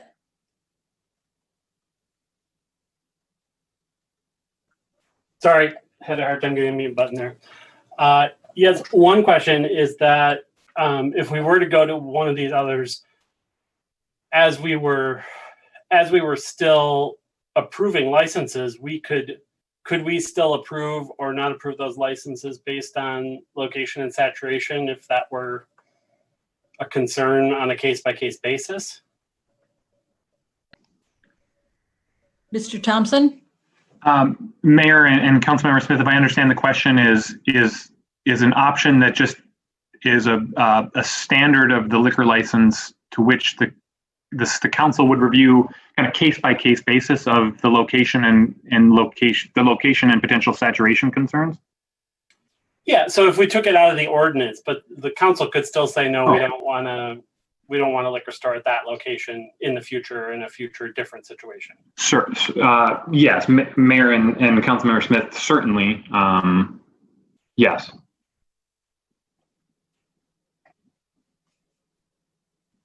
Thank you. Councilmember Knutson, do you have any questions for Mr. Thompson? Yes, I too was searching for the why that Councilmember Neblitz mentioned. I do have a question. Have you had any comments, written or otherwise, from the public? Mr. Thompson. Mayor and Councilmember Knutson, we have not. So the comments we received in the packet are all from current licensed establishments. And that's probably a function of the letter that we sent was to the 13 establishments or license holders. So that's where our engagement has been focused. But so we haven't received any comments from the general public at large. Thank you. Okay, next I would like to ask for Mr. Phil Hoy. I hope I'm pronouncing that correctly. Are you on the line representing Hy-Vee? This is Phil Hoy. Are you able to hear me?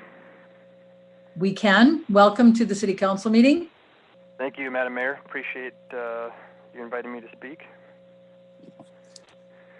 So, yeah, I guess what I'll just sort of do is reiterate and be available for questions, but reiterate what our letter states and sort of our view of this element and this part of our offering. But we really do feel as though as part of a full-service grocery store that the wine and spirits component is a critical component to our full-service grocery stores. We have them in most all of our stores, certainly within the state. And maybe stepping back with a couple of the comments from a few of the council members and just the questions, just from my experience in doing work across the metro, there's a lot of interesting variation between communities in the state of Minnesota. So, and that's for a variety of reasons, but there's not really one across the board approach that communities take. So, and then those approaches can change over time as well.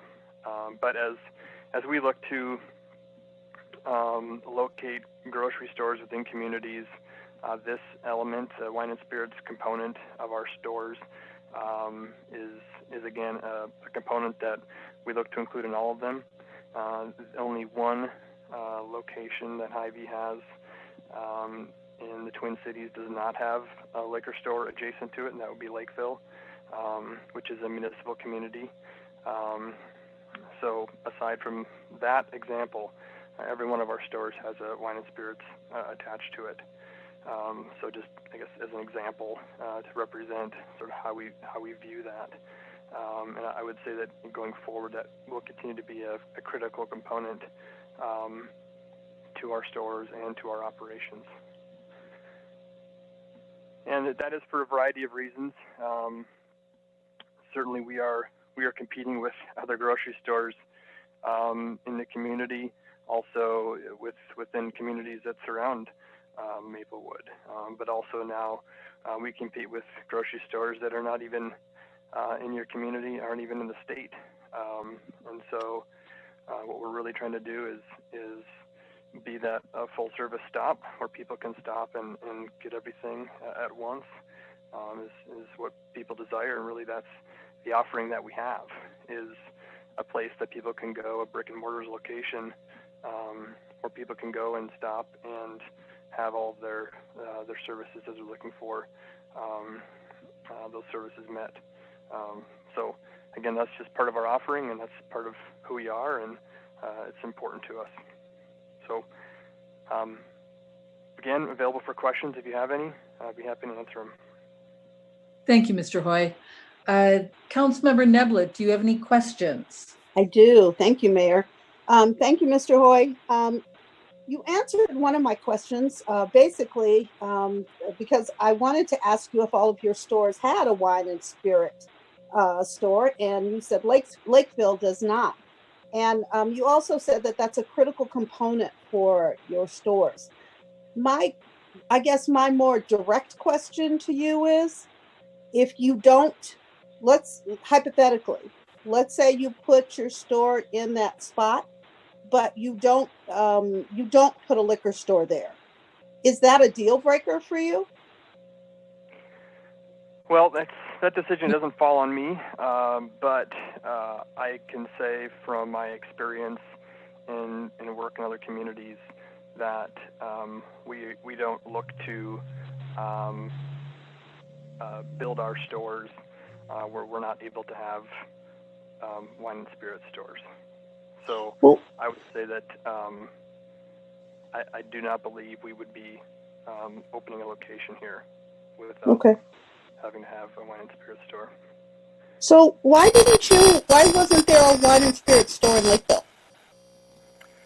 Lakeville is a municipal community, and they had just opened a new wine and spirit store maybe a half a mile down the road from our location, and so we weren't able to have our own because they're municipal. Now, we've gone into other municipal communities, and there's been a few occasions where the communities have decided to get out of the liquor business. There's some occasions where they've located a wine and spirits in our building. Okay. All right. And Thank you Lakeville, they very would much. have done that as well had they not just opened the brand new location that they'd opened up. And so we've had follow-up conversations with them, and I wouldn't be surprised if somewhere down the road they've got a wine and spirits located in our building. One last question. How long ago did you put that store down there? Lakeville, Yeah. I believe Lakeville opened up in 2016. Okay. All right. Thank you very much. And maybe one other thing I'll point out about that community, it's also surrounded by other communities that are municipal communities as well. So I think in that way, it is a little unique. Okay. Appreciate it. Mr. Thompson, I'm going to kind of come out of order, but I think we need maybe a clarification. Maplewood is not a municipal community. Can you explain municipal liquor stores so that everyone has the same understanding? Because we are not a municipal liquor city. Sure. Thank you, Mayor and Council. So a city with municipal liquor is a community in which the city itself, the city organization, it has the exclusive right to off-sale sales within that city. So they would not allow a private business to come in and operate a liquor store within the city. So there are a number of communities in the Twin Cities area and throughout Minnesota that have that model where the city actually owns and operates liquor stores within their community. Thank you, Mr. Thompson. Councilmember Juniman, do you have any questions for Mr. Hoy? Well, like Councilmember Neblett said, one of my questions was, do you have any stores without them? So I'll broaden it out a little. Besides Lakeville, do you have any other stores in even other surrounding states without the liquor location? Well, the state of Iowa, every one of our locations has a wine and spirits location attached to it, and most of the other communities that surround, maybe Kansas. I'm sorry if maybe Kansas. There might be a few that do not. I'm not familiar with their laws as much, but I am familiar with the Wisconsin's, Minnesota's, Iowa's, and so most every one of our stores has a wine and spirits, and if they don't, then it is because nobody else does either. Most other states' wine and spirits laws are statewide rules, not city by city or community by community. So in that way, everybody sort of operates under the same set of rules. Okay. You've referred to it two different ways. So now wine and spirits, and then I heard you say before a couple of times wine and beer. So are we talking about wine and spirits, meaning wine, beer, and lots of spirits, or? Sorry, it's just how they're Hy-Vee wine and spirits is what we call them, but they also sell beer. The mix inside of them is what you would typically see inside of any liquor store, I guess. They're just called Hy-Vee wine and spirits. So that's okay. That ends up being how I refer to them. Okay, thank you. And Mayor, I have a question, but it'll be for staff after a while. Thank you. Okay. Councilmember Smith. Yes, hi, thank you. Yeah, I relate to being a slave to corporate nomenclature. Yeah. Hy-Vee is employee-owned, correct? Correct. And approximately for a store like this, about how many employees would you expect to have? I think you could expect to have somewhere north of 350, 400. It just sort of will depend on the type of departments inside the store, but that'd be a safe number. And entry-level wages for a store like that? So the wages are set by the store director of the store, so we don't corporately dictate wages. So I couldn't give you a direct number, but we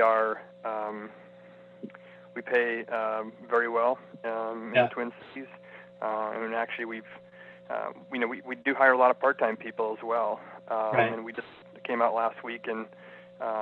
We're, I think, one of the few companies that offer benefits to part-time employees. So cool. Health, dental, and whatnot. So okay. Yeah. And of the 350, how many of those are full-timers? I would say somewhere north of 100. I couldn't give you an exact number because, again, it kind of depends on the store director and the programming of the store. But somewhere around that number would be a safe number. Okay. Thank you. You're welcome. And Councilmember Knudsen. No questions. Thank you. Okay, then let me go back to Mr. Thompson. Councilmember Juniman, you had a question for Mr. Thompson. Why don't we do that question now, and then we will go to our public comment portion of the meeting.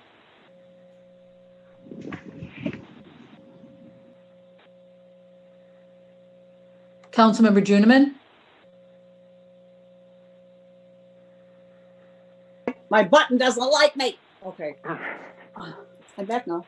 Can't remember. I might have early onset Alzheimer's, Mr. Thompson, but do we have a current separation from residential for liquor establishments? Mayor and Councilmember Juniman, we do not. It's just we would apply the general zoning regulations, which would have to be in a commercial district, but no, we don't have a separation from residential. Okay, thanks. That's it. Thank you, Mayor. Okay, then at this point, I'm going to turn to you, Mr. Folds, in terms of directing our public comment portion of this discussion. Can you tell us how many people have indicated that they would like to speak? I can tell you how many callers we have on the line, Mayor and Council. We have 12 guests who have called into the meeting tonight. My plan is to go one by one down the list of callers, ask if they'd like to give public comment for the item. At that time, I will be unmuting their line and calling on them using the last 4 digits of their phone number. For any callers that would like to do so, we ask that they please state their name and address for the record. and then we'll begin the 3-minute timer to make your statement. And then as there's no visible clock to view, I'll give a verbal warning when they have 30 seconds left. Fair enough. Then let's begin the public comment portion of this item on our agenda. Perfect. We'll start with the caller with the last 4 digits of 5998. Would you like to make a public comment?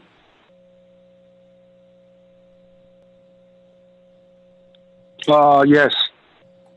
My name is Philip. I'm at 2520 White Avenue, so which is right across to the buildings from Hy-Vee Request. My comment is, the big discount liquors been over there since 2002. So what happened is, I believe the Hy-Vee, if change the ordinance, that will be affected not just us. In fact, it will be affected our rest of all the small liquor store. For employee statement, I believe it doesn't create any job for the communities. You can see Hy-Vee, most liquor store, they're separate from grocery store. They hire around about 2 or 3 people. It's the same base. Now, most liquor store in Maplewood, they have almost like all the small people, small family owns, and they have quite a few employees from families and also have another, the outside people as well. And then they've been served the community so many years, And then why is the Hy-Vee coming here and they can request and change the law and they mess up all the rest of the small liquor business? Another question I was confused. For example, a lot of small business like us, okay, we got a loan from the bank, from the U.S. government, and then based on the city ordinance at the half miles.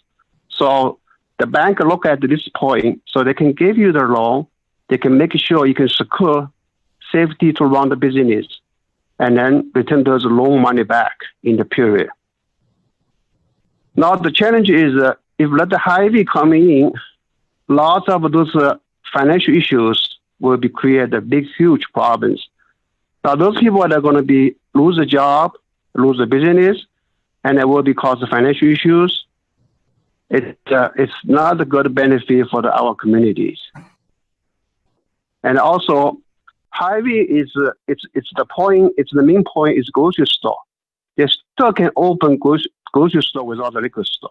Liquor store is not that they are major business. Major business issues.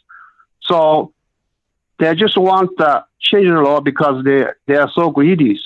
They want the rest of the small business, they can out of business. And what happens, they just left a few, the big box store can survive. I don't think that this is not for our communities. 20 seconds left, caller. That's it. Thank you. I'm done. Thank you. Thank you, sir. The next caller that we have is with the last 4 digits of 8177. Would you like to make a public comment? Yes, please. Can you hear me? We can.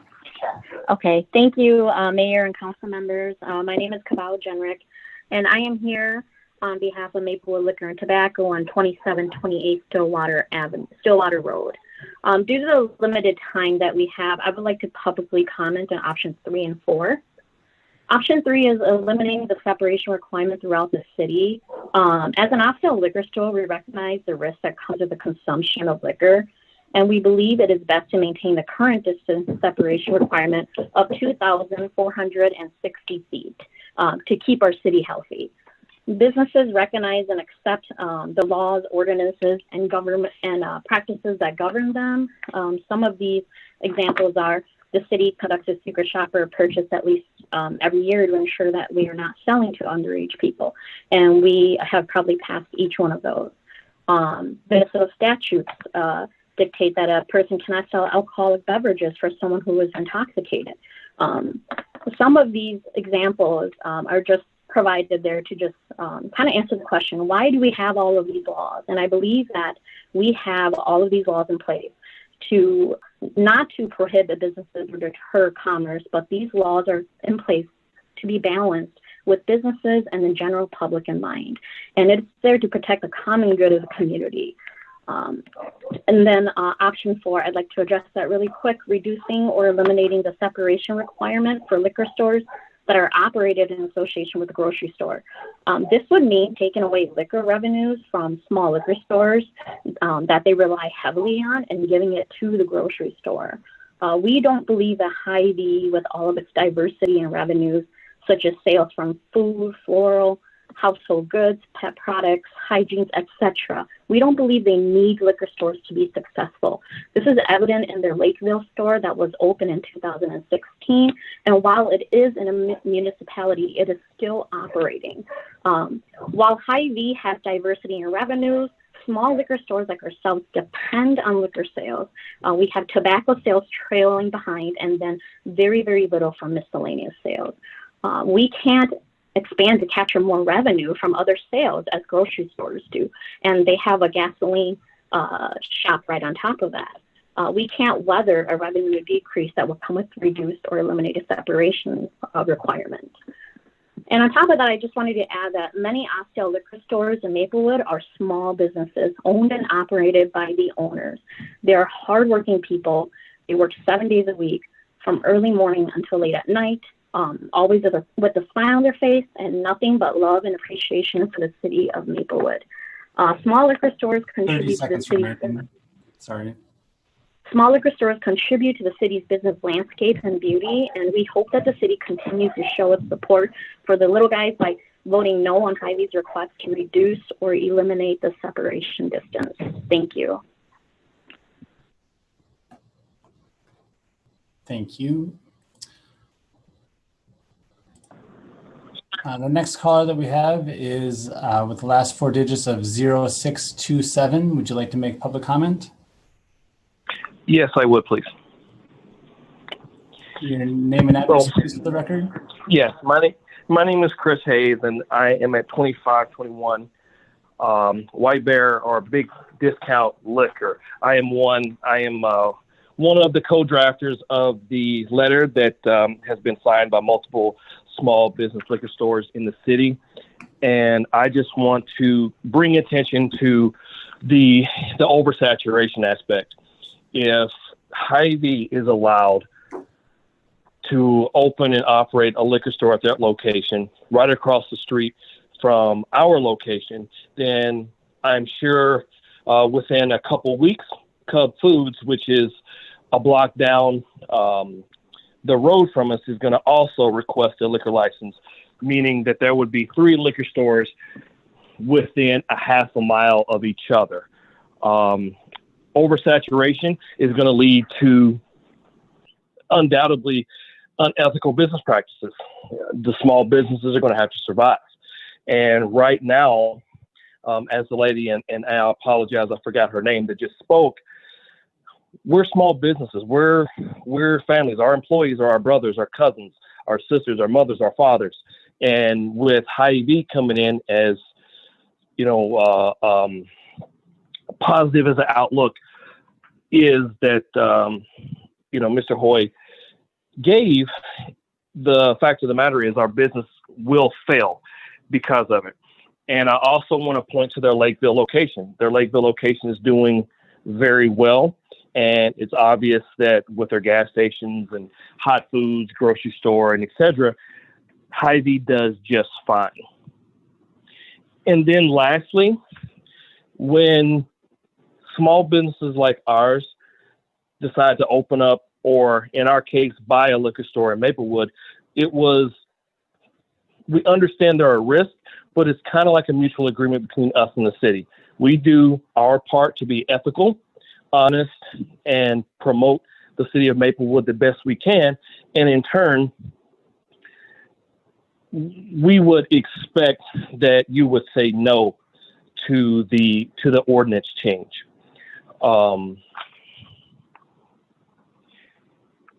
We just purchased our liquor store this year. And if you were to say yes, I would hope you would consider paying off the loan that we took out in good faith to open a store there for us. Thank you. Thank you.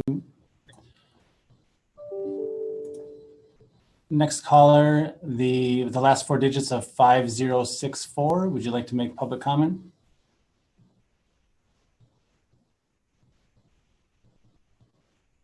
Caller with the last four of 5064. Would you like to make comment? Okay, we'll move on.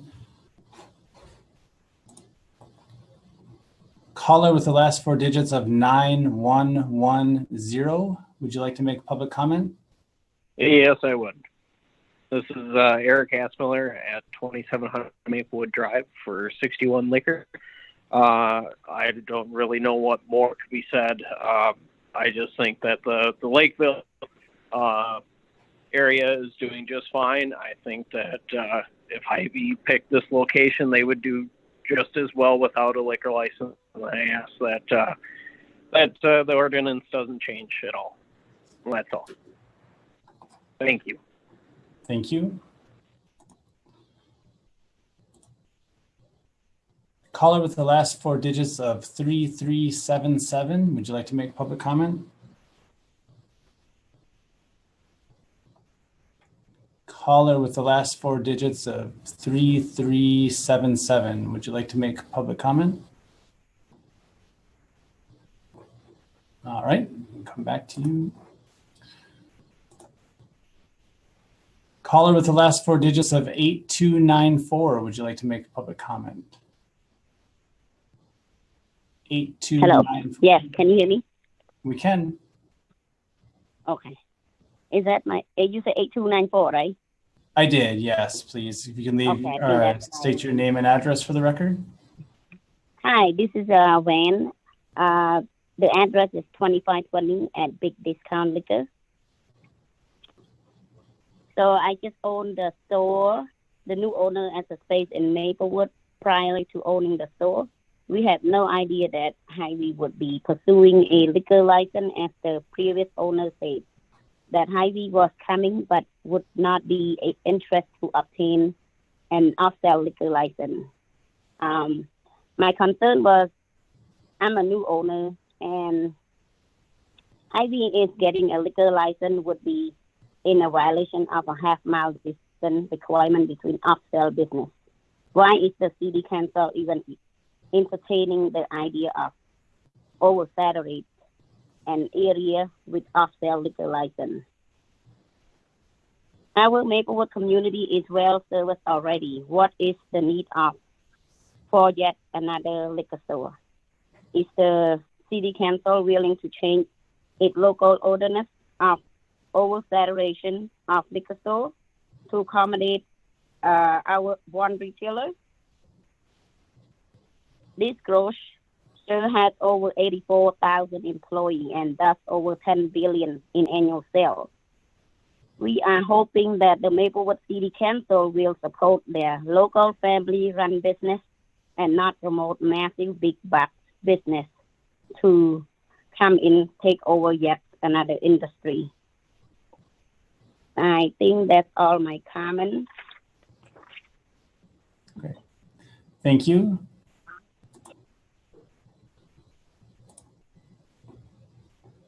The next caller with the last four digits of 5582. Would you like to make public comment?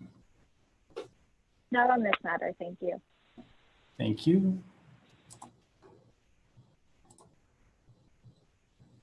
Caller with the last four digits of 4314. Would you like to make a public comment?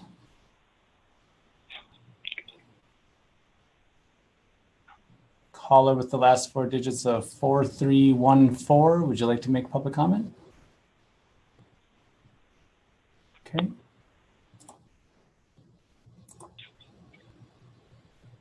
Caller with the last four digits of 6963. Would you like to make public comment? Yes. Please state your name and address for the record. Hi, my name is Mai Miller, and I'm calling on behalf of Maple Liquor and Tobacco, again, 2728. Calling because I have concerns. If we do allow Hy-Vee to open up a liquor or wine and spirit establishment, it will cause small liquor businesses to not be able to survive because small liquor businesses depend on liquor sales to survive. If you take away our liquor sales, which makes up 90% of our sales, we would not be able to survive. Hy-Vee can survive without liquor sales because it has shown in the Lakeville location. We cannot take sales from them as we are not allowed to sell any other goods besides liquor and wine. We couldn't even sell half and half for people that wants to make Sex on the Beach drinks. Please do not lessen our sale and eliminate the separation ordinance. Thank you. Thank you. Caller with the last four digits of 1657. Would you like to make a public comment? No, thank you. Thank you. Caller with the last four digits of 7890. Would you like to make a public comment on this item? Yes, please. Mayor and council members, thank you. My name is William Moline. Address is 3500 American Boulevard, Minneapolis 55431. And the changes that you made to the ordinance in 2013 were for a reason. And it was, again, as Councilmember Junelman mentioned before, it was to avoid saturation of liquor stores within the community. By changing this ordinance, the message that you send is that small businesses will need to follow the rules and the code unless you change it. And big businesses can just come in and apply and have it changed for their needs to meet the needs of the opening what they have going on. So I would support not, option one and not changing the ordinance. Thank you. Thank you. And the last call that we had is Jean Nelson. Would you like to make a public comment on this item? No, thank you. Thank you. Mayor and council, that is all of the callers. There were 3 or 4 that did not respond. I'm willing to go back to those and ask if they would, or we can move on and whatever you would prefer. I would like to make sure that we give everyone an opportunity who continues to be on the line. I think I had that there were 3 no comments where there was no response. Correct, Mayor and Council. I have 3 or maybe 4, but I have them noted. And for those still on the line, I can unmute them briefly and just make sure that they don't have any comments. Would you do that, please? Certainly. Bear with me a moment. Caller with the last 4 digits of 5582. Just want to make sure that you do not want to make a public comment, or do you want to make public comment on this item? No, I do not. Thank you. Caller with the last 4 digits of 3377. Would you like to make public comment? Yes, I would. I'm calling on behalf of 2786 Stillwater, Maplewood Liquor and Tobacco. My main concern is that, as somebody has already said, to bend the rules all of a sudden for a big box company, whereas there are plenty of other small people that are gonna, that have proposed before about opening up their own liquor store within the half-mile range, and it was denied. And all of a sudden, if this big box comes in with, all these opportunities they are proposing, it kind of speaks to the community members that, are you really looking out for them? And it's a concern as a community member that, you wouldn't, opportunities for small families to grow, it was denied. But when a big box company comes in, perpetually taking away businesses that, these small businesses rely on, it's taking into consideration. So that is a big concern to me, that are you looking out for the best of the community, or what you're, or is this an opportunity for you to expand, or what is it that you're looking for? So that is my big concern. That's it. Thanks. Thank you. If you may, real quick, I don't think we got your name for the record, please. My name is Katao. Great. Thank you very much. Lastly,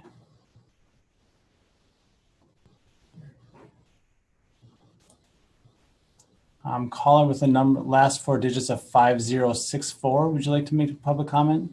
5064.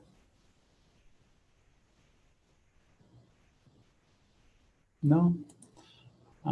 Mayor and Council, we have one left here. Caller with the last four digits of 4314. Would you like to make a public comment on this item? No, thank you. Great, thank you. Mayor and Council, that is all. Thank you, Mr. Folds. And now we are at the point in this agenda item for the council members to have an open discussion about this. I'm going to kick this off. I have listened very carefully. I've read all of the materials. I've looked at all of the letters. And one of the things that was pretty clear to me was that the only communication that we had concerning this project from community members was from the liquor store owners and then Cub Foods. And it seemed to me that this is a really big issue for our entire community. And so since last week, I have been out walking in neighborhoods in Maplewood, and I have been talking to a number of residents, and I think that I've tallied up to about 150 people that I have spoken to, and they're all simply residents of Maplewood. I've actually spoken to two business owners as well, totally unrelated to liquor, but two business owners in town. And what I am hearing from our residents in Maplewood is that they are very much in favor of the Hy-Vee project. Now, what's interesting is when I laid out what the issues were that the council was going to be grappling with, was that about, all of them, except one who said, do we really need another grocery store? But otherwise, all of the rest of them were very much in favor of the Hy-Vee project. And when I asked them about liquor licenses and what they thought about that and changing the liquor ordinance, what I heard was from about a third of them that they really don't drink alcohol very much, and I mean, or not at all, and they don't really shop at liquor stores. So it's really a non-issue to them, but they were very much in favor of Hy-Vee coming into Maplewood. About a third of them told me that they have their favorite liquor store and Hy-Vee doesn't make any difference to them. They're still going to go to their favorite liquor store. And then about a third of them indicated that they would shop the sales for whatever their particular favorite brand of liquor is, and they're going to go for prices. Now, one thing that I did learn too is that we do have some regulation from the state about pricing on liquor. And so it's, my understanding is that it is simply not a free-for-all. You can't, undersell liquor because that is regulated by the state. Now, in looking at this and grappling with all of these interests, I look at this and looking at the background that we have in terms of what has happened with this ordinance, I believe that there's some new information here that we need to assess. And my position is that I am in support of changing our liquor ordinance, and I am in favor of option 3. Now, in looking at that Maple Ridge Center right there, I drive by that a number of times on a weekly basis, and that is looking pretty forlorn.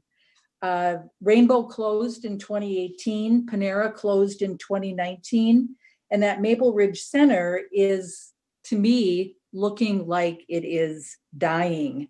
There has been no interest by any other grocer or restaurants, to my knowledge, except for Hy-Vee. And based on what I understand and what I've read about Hy-Vee, they basically go into areas like this and they rescue. The article that was in the paper that was provided in our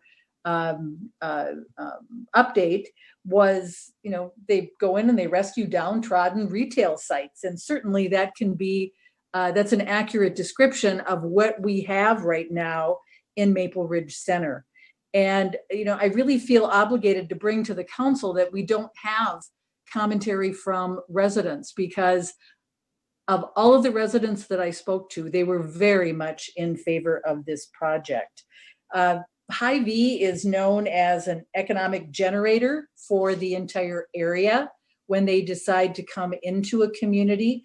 And it's not just good for Hy-Vee, it's good for all of the other businesses that are located in that area.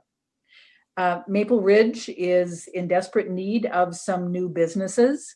I am very well aware that unemployment in Maplewood is, as of last month, it's the latest data that we have, it's 10.7%. We need new jobs in Maplewood. We need new vitality. In looking at the history of the restrictions don't really make much sense to me. I can't really justify them. In looking at, we used to restrict liquor stores from being too close to schools and churches, and that went away. And then they added the 1,000 feet, which then ultimately was changed again. So I think I look at this and I think we've made changes in the past to our liquor ordinance based on the facts. And I'm looking at facts that every single one of the people that I spoke to is in favor of this Hy-Vee project. I look at the fact that we have a 10.7% unemployment rate in our city right now, and we are in a pandemic. And we are just a little while ago, we were talking about the uncertainty of what's going to happen with our economy. And I'm looking at this not microscopically, but I'm looking at this from the whole perspective of our community. In looking at the restrictions and why I concluded that these restrictions don't make a whole lot of sense to me. Maplewood is a unique city. We've talked about this, the geography of our city. We border 11 other cities. We have absolutely no control whether or not there is a liquor store in North St. Paul or Newport or St. Paul or Woodbury or Oakdale or any place else where we border, whether or not there's a liquor store right across the street. And so in looking at saturation, that argument just doesn't make a whole lot of sense to me, because we have no control over where liquor stores are in any of those other cities. And when you look at other cities who have separation requirements, there are only 3 of them: Minneapolis, St. Paul, and Cottage Grove. St. Paul is the only one that we have that we border with, but still, that's only St. Paul businesses. It doesn't stop a Maplewood liquor store from being, opening up across the street from a St. Paul liquor store. So saturation just doesn't make a whole lot of sense to me. The ordinance was amended in 2006, and then again in I forget what year it was in terms, we added the 1,000 feet at that particular time. It just does not make a whole lot of sense that we would continue with this kind of restriction, given all of those elements. And I carefully looked at this. This is a challenging thing because, certainly we value all the businesses in our city. We have new information right now, and we need to take a look at that we have a very large area in our city that we have the potential for jobs, for, I think Mr. Hoy talked about 100 full-time jobs and then part-time jobs as well. The number of visitors and guests and residents and other businesses that would be coming into our area that would no doubt help economically in terms of energizing that particular section of Maplewood. And you know, my view is basically what is best for our entire community.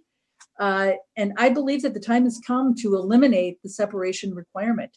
And I would very much welcome the addition of Hy-Vee to the city of Maplewood. So with that, council members, I'd like to hear next from Council Member Neblett. Thank you, Mayor. Well, you know, I started off asking about the separation requirement because it was a little bit confusing for me. And I'm still not sure. I think that it is necessary. But with that said, you know, Mayor, I have not talked to as many people as you have. But everybody that I have talked to is excited about the idea of Hy-Vee coming in. And we don't know. I mean, truthfully, people can assume or estimate what will happen should Hy-Vee come in with a liquor store included in their facilities. We don't know what will happen really to those smaller stores. They might lose some business.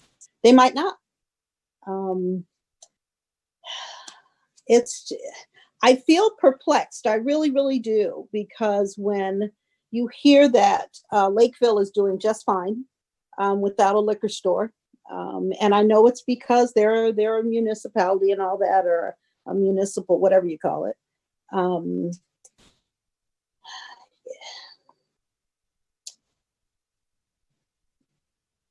I just feel, I really do feel torn about this because I have no desire whatsoever to hurt the small businesses that are currently here. But I also recognize that having between 100 full-time jobs and 350 full-time and part-time jobs can be nothing but a benefit to our city. Okay, I guess I am in favor of eliminating the separation requirement. I'd like to hear from my other council members. I'm not sure if I'm in favor of number 2 or number 3.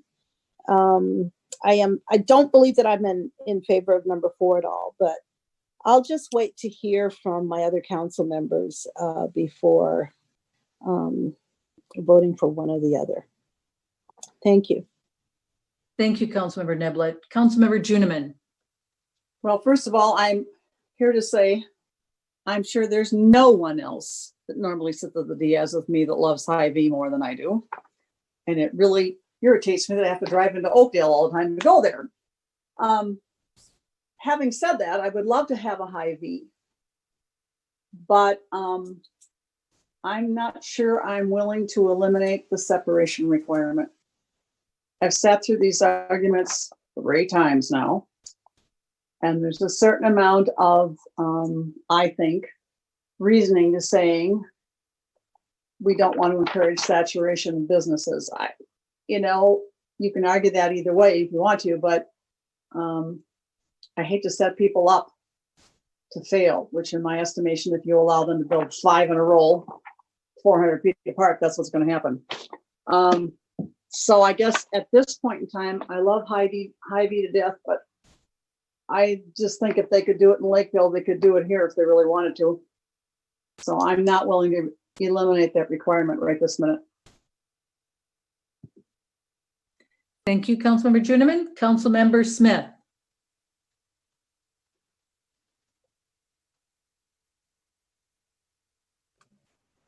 I think I inherited Kathy's mute button.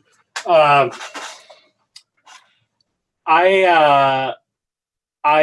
strongly support option 3. I think it's a rather arbitrary rule.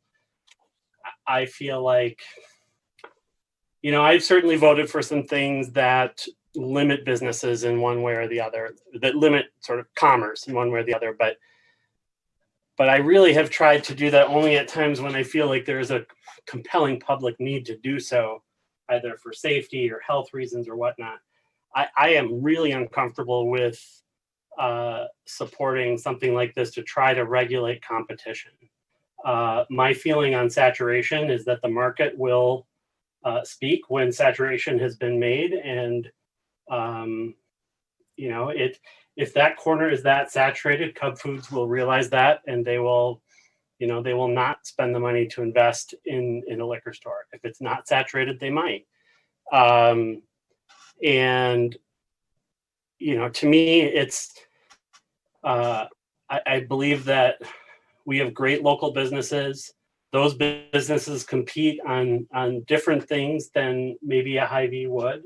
And there's going to be customers who want to go there. There's going to be customers who might want to go to a Hy-Vee. And I think we have plenty of folks in Maplewood who enjoy adult beverage from time to time to spread that business around. And if we don't, again, the market will bear that out. So, you know, short of a really compelling reason to limit commerce in this sort of way, I think that I don't see a good reason to sort of regulate the competition there. That said, I will say there could be some unintended consequences to benefit some of those businesses around there as we look at things like potentially, you know, potential traffic lights and things like that. That could be really helpful. And I think also generally traffic is helpful. So if we have a Hy-Vee there that is driving traffic to that area, I do believe that that could potentially raise all boats. So I am very squarely in support of doing away with that limitation.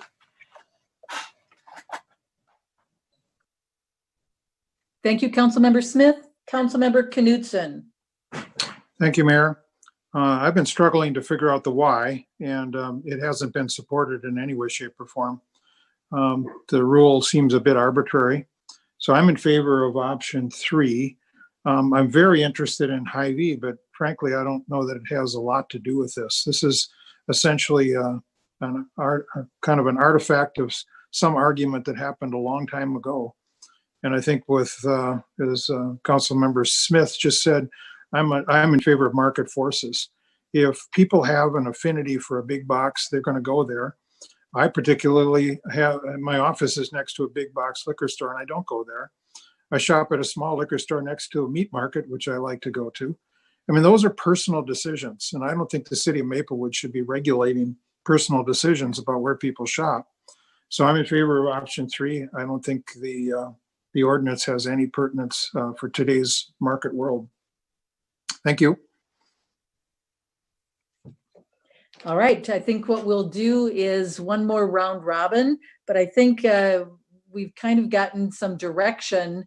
I just want to give everyone an opportunity to add anything else, but really we don't have a motion before us. What we do have though is we're being asked to direct staff as to which option the council would like to pursue. So back to you, Councilmember Neblett. Thank you, Mayor. I don't have anything else to add. Okay, Councilmember Juniman. Nothing more, you know where I stand. Okay, Councilmember Smith. 350 jobs, really good jobs. You're not going to not come. Okay, Councilmember Knutson. No, I stand by option 3. Okay, then staff, City Manager Coleman, is that sufficient for you as direction for staff? Mayor Abrams, members of the City Council, yes, that is a good direction. It appears to me that there are, you didn't ask for a vote on that, but it appears that the consensus is to move forward with option 3, which is to eliminate the separation requirement. That is it. Thank you, everyone.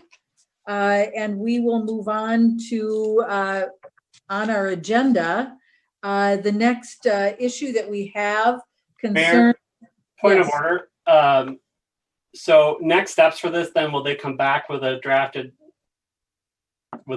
ordinance change, or? Very good point. City Manager Coleman, do you want to address that? Yes, thank you, Councilmember Smith, members of the council, Mayor Abrams. That it would be our intent to bring back an ordinance amendment following option 3 at our August 10th meeting. Okay, thank you very much. And let's move on. The next agenda item is new business. It's an ordinance amendment to tobacco-related products. And City Clerk Sint, this is your topic tonight? Yes, thank you, Mayor and Council. So tonight we are presenting the long-awaited tobacco ordinance amendment. To give a brief timeline, the discussion began with an advocate workshop in October of 2018. Council held a public comment time similar to what you just held in August of 2019 for anyone to bring comments. And based on the comments, council consensus was to direct staff to draft an ordinance raising the minimum purchase age of tobacco to 21. And so staff prepared and presented this draft ordinance at an October 2019 workshop, and council was receptive to the proposed changes. However, information that the 2020 state legislature was going to consider the age increase brought a pause in our process. Before the end of 2019, on December 20, federal law raised the purchasing age to 21 nationally, leaving both state law and city code misaligned with federal law. The state legislature passed a bill in May which aligned the purchase age to 21 and included other changes for licensees regarding administrative penalties, age verification, and signage. And this law will take effect August 1st, 2020, which is actually on Saturday. So the ordinance amendment before you tonight brings the city code into compliance with both federal and state law, as well as incorporating some other clarifying changes as previously brought forward to you at the October 2019 workshop.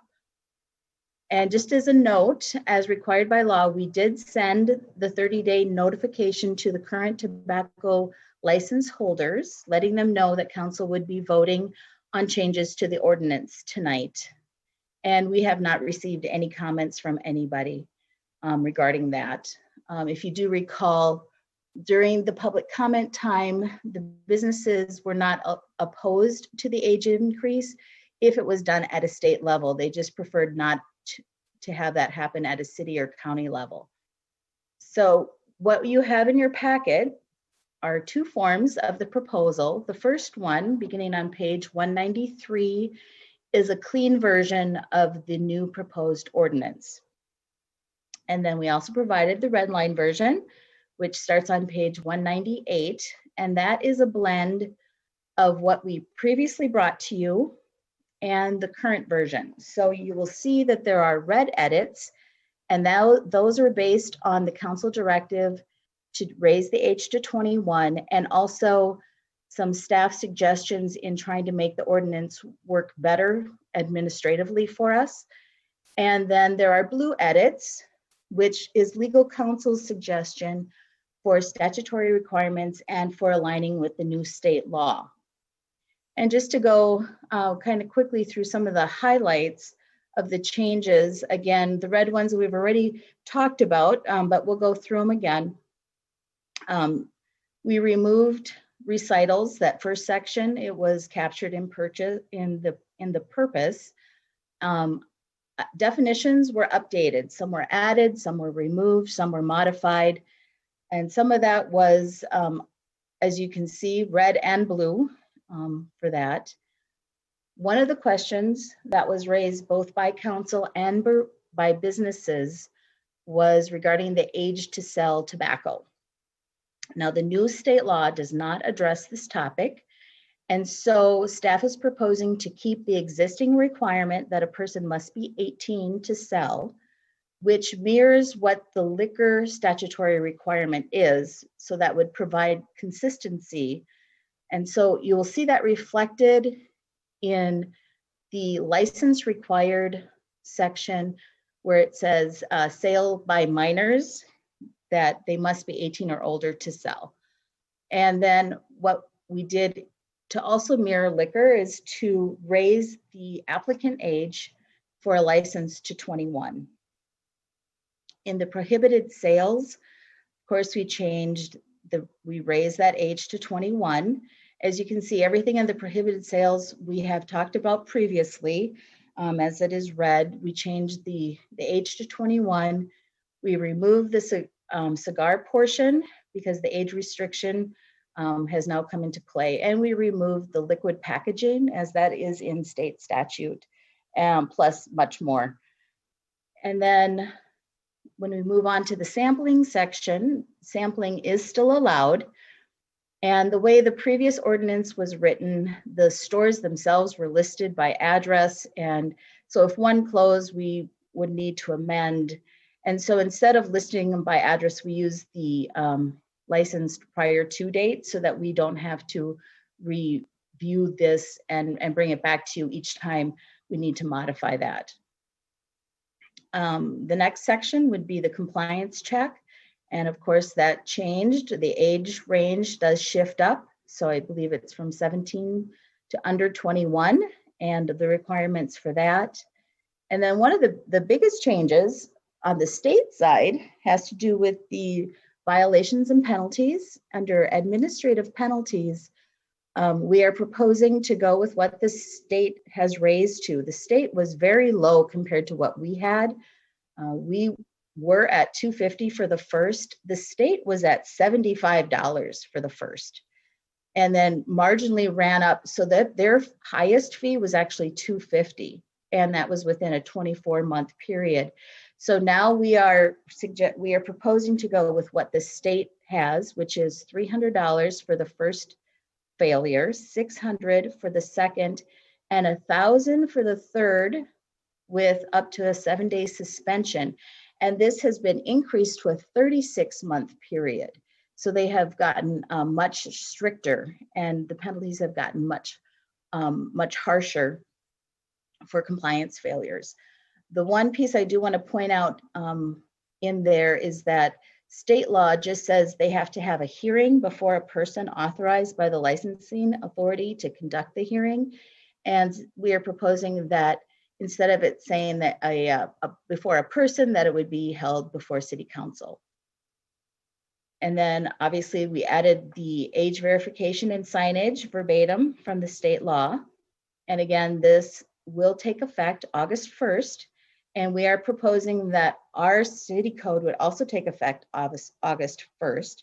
So if approved tonight, we would publish it this week to be effective August 1st.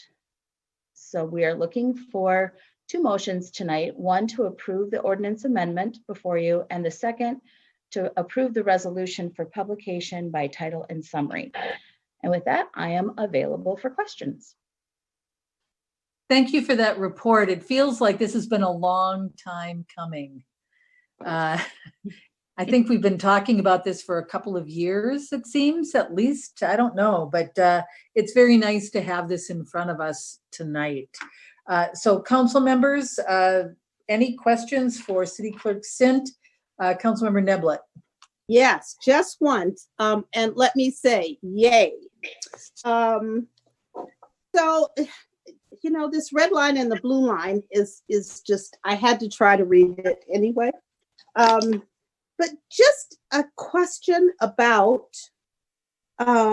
this portion that is struck on page 202, and it talks specifically about cigars. And the only reason that I raised this is that if you turn back to page 99, it talks about individually packaged. And then it says means the practice of selling any tobacco or tobacco products wrapped individually for sale.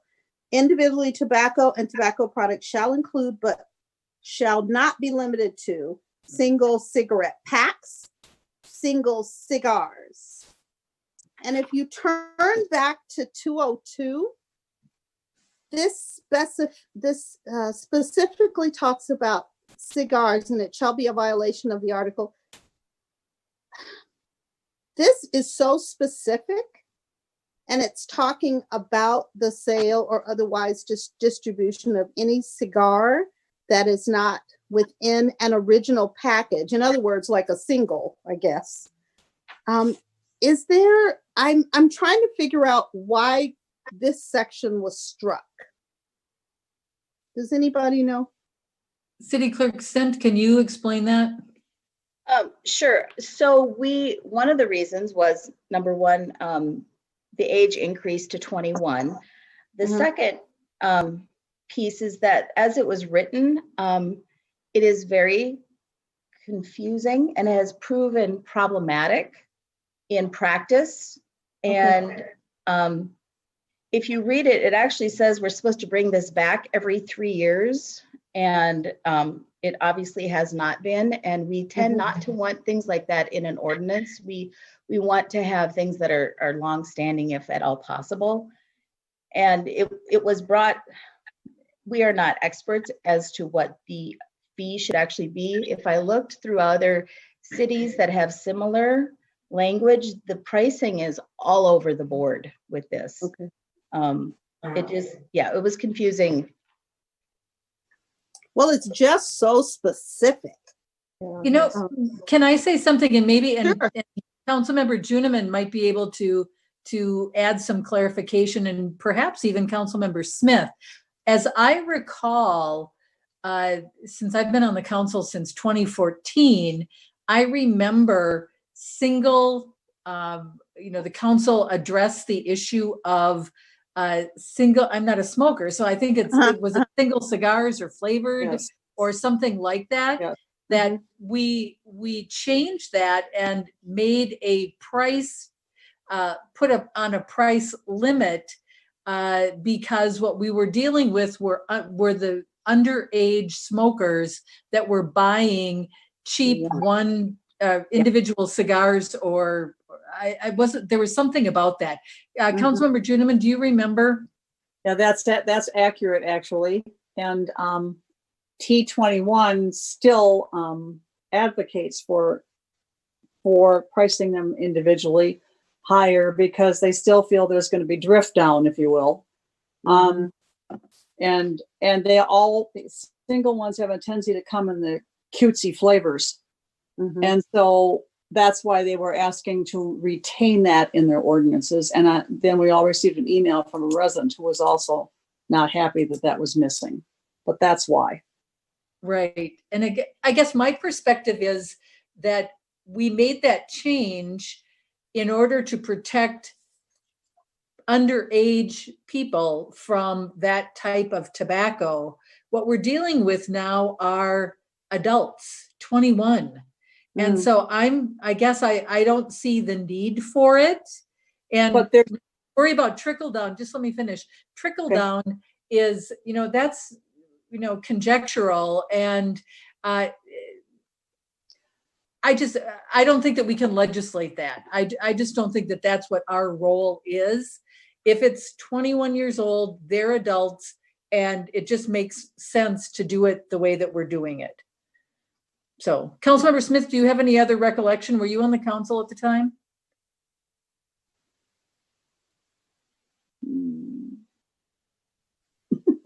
Sorry about that. Yeah, I have vague recollection of that.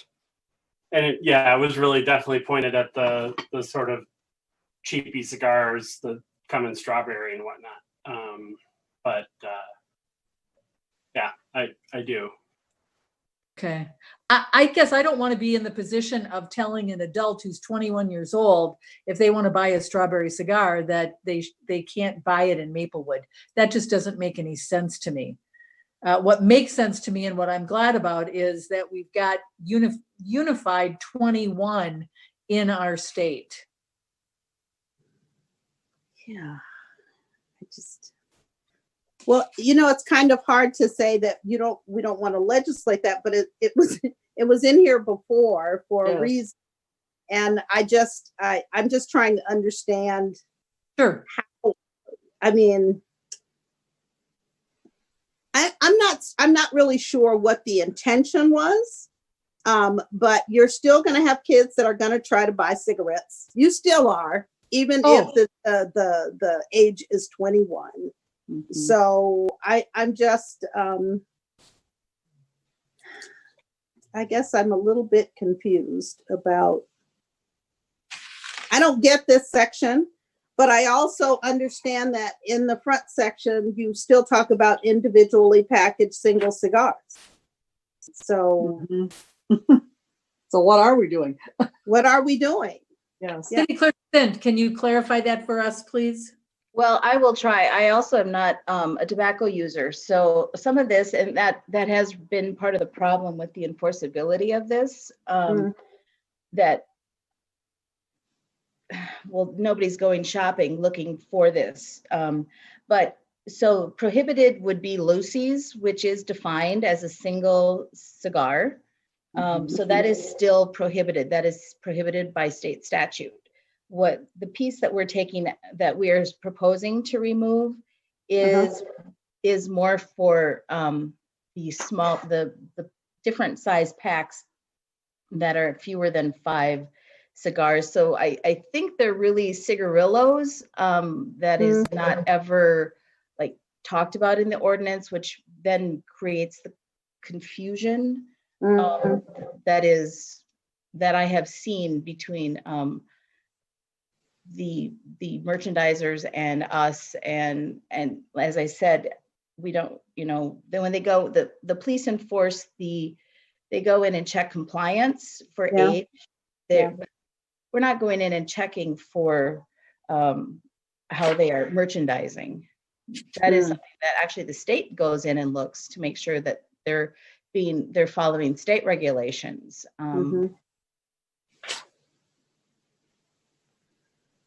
Did you get an answer, Councilmember Nebler? No. Perhaps Mr. Beatty can weigh in on this. Would he please, Mr. Beatty? Madam Mayor, Council. Well, I think the city clerk gave a good explanation. I think that the reason this was in the ordinance originally had to do with the age of people who could buy tobacco. And so by the theory, I think, is that by raising it, you, as the mayor said, restrict sale of all tobacco to adults. And you want to have the same degree of regulation with regard to adults as you were doing with younger people. The other thing that I understand from talking to staff over the years is, as the clerk suggested, this has been the subject of enforcement issues, both confusion and it's just simply not been the focus of people's kind of enforcement. It's been, are they selling to underage people and so forth? This seems like an issue that has not gotten much attention. And so, what my understanding was, it was when the draft ordinance was presented to the council, this had been eliminated and there didn't seem to be an objection to it. And so I think that's why it came back to you in this form tonight. Okay. All right. Confusion is the word of the day there, because it is it is a bit confusing, and like Ms. Sint said, enforcement, I can't even imagine. But thank you for your information and explanation. Councilmember Juniman. I'm confused just like she is. And then I have one more question, and that has to do with the administrative penalties. I believe our ordinance prior to this, we were a lot meaner than the state, but that wouldn't have been hard. But now they've expanded it to 36 months for a second violation. We used to have it at 500 within 24 months. So we're wanting to loosen it to 36, or we're just doing it because that's what the new law says, or what? Because we City still have latitude to set our own time frame, or don't we? City Clerk We did in the Sint? past. So we can be more restrictive. I would say, knowing that traditionally the compliance checks are done once a year, even though they do go around twice typically, but once is more of a congratulate, educate program. And the second time is then they will get fined if there is a failure. So technically with that idea, they would never reach a third within 24-month period. So this actually is more practical to be a 36-month period. Well, this says a second violation within 36 months, or a third within 36 months. Right. I'm not asking about the third, I'm asking about the second. Because we used to say a second within 24 months, I thought. We went 24 months for the third also. Right, but I'm not debating that. I'm just saying, do we want to follow statute with 36 months for the second violation, or do we want to rely on what we did before? I'm just asking people. And that would be up to council. We'll do a round robin on that. We'll come back around. Okay, thank you. Thank you. Councilmember Smith. So I might be crazy, but doesn't 36 months make it harder because they have more time where they might get dinged? City Clerk Sint? That was my view of it. Yeah. Again, some of these things you don't really notice until you're actually trying to like implement the fine, and then you realize what has happened. Yeah, because that's how I read it, was that it was actually getting worse in the sense that you've got to keep your nose clean longer after your first violation to avoid that extra fine. But I think getting close to state statute, if possible, makes sense, because then, again, less patchwork. And I also think if we can't explain part of the ordinance to ourselves, we should probably strike it. Councilmember Knudsen, thank you. There. No comment and no questions. Okay. It was well done.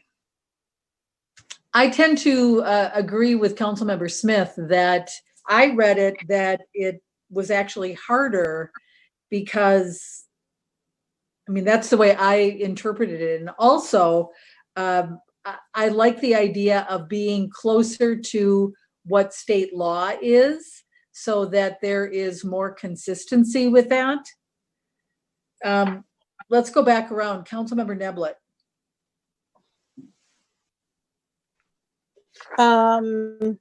I like the current reading of the what is it we're talking about, the punishment part? Administrative penalties? Yes, and the administrative penalties, I like it as it's written because I agree. I think you have to keep your nose clean longer. And thank you, Councilmember Smith, for saying that if we can't explain it to ourselves, then it needs to be struck. So bing, bing, bing. Thank you very much. That's all. Councilmember Juniman. I was just asking because we did do it differently before than the state. That's all. Okay. So council members, what's your pleasure in terms of, we have two motions in front of us. Motions. One is to approve the ordinance amendment, and the other one is to approve the resolution authorizing publication of the ordinance. We need 4 votes for that one. Hold on. On page 191. Okay. I'm motion to approve the ordinance amendment to chapter 14, article 1050, 18, tobacco related products. Had to get it right. Second. They shouldn't say XVII. I know. I thought about it. Moved by Neblett, seconded by Councilmember Smith. Was that you? Knudsen did too. Knudsen. Oh, I'm sorry. Seconded by Councilmember Knudsen. Any further discussion? Councilmember Neblett, No, thank you. Councilmember Juniman, No, thanks. Councilmember Smith, No, thank you. Councilmember Knudsen. No, thank you. Okay, no further discussion. Then let's vote. Councilmember Neblett, Aye. Councilmember Juniman, Aye. Councilmember Smith, Aye. Councilmember Knudsen, Aye. and I vote aye as well. And I am glad that we were able to accomplish this. Oof. Uh, Yay. Yeah. been a I long move the resolution authorizing publication of the ordinance by title and summary. Second. Moved by Juniman, seconded by Neblett. Motion to Neblett. approve the resolution authorizing publication of the ordinance by title and summary. Any further discussion? Councilmember Neblett, No, thank you. Councilmember Juniman, No, thank you. Councilmember Smith, No, thank you. Councilmember Knudsen. No, thank you.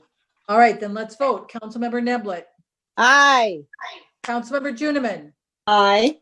Councilmember Smith, Aye. Councilmember Knudsen, Aye. and I vote aye as well. It's unanimous. And we then have one more agenda item. It is the sale of city-owned property at 2501 London Lane East. And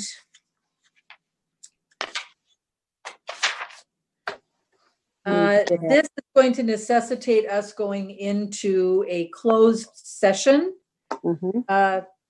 And so what I will do, I will make the motion. Do we need to say anything else? Mr. Thompson, do you want to at least tee this up? Maybe we'll do it that way. Certainly, Mayor and Council.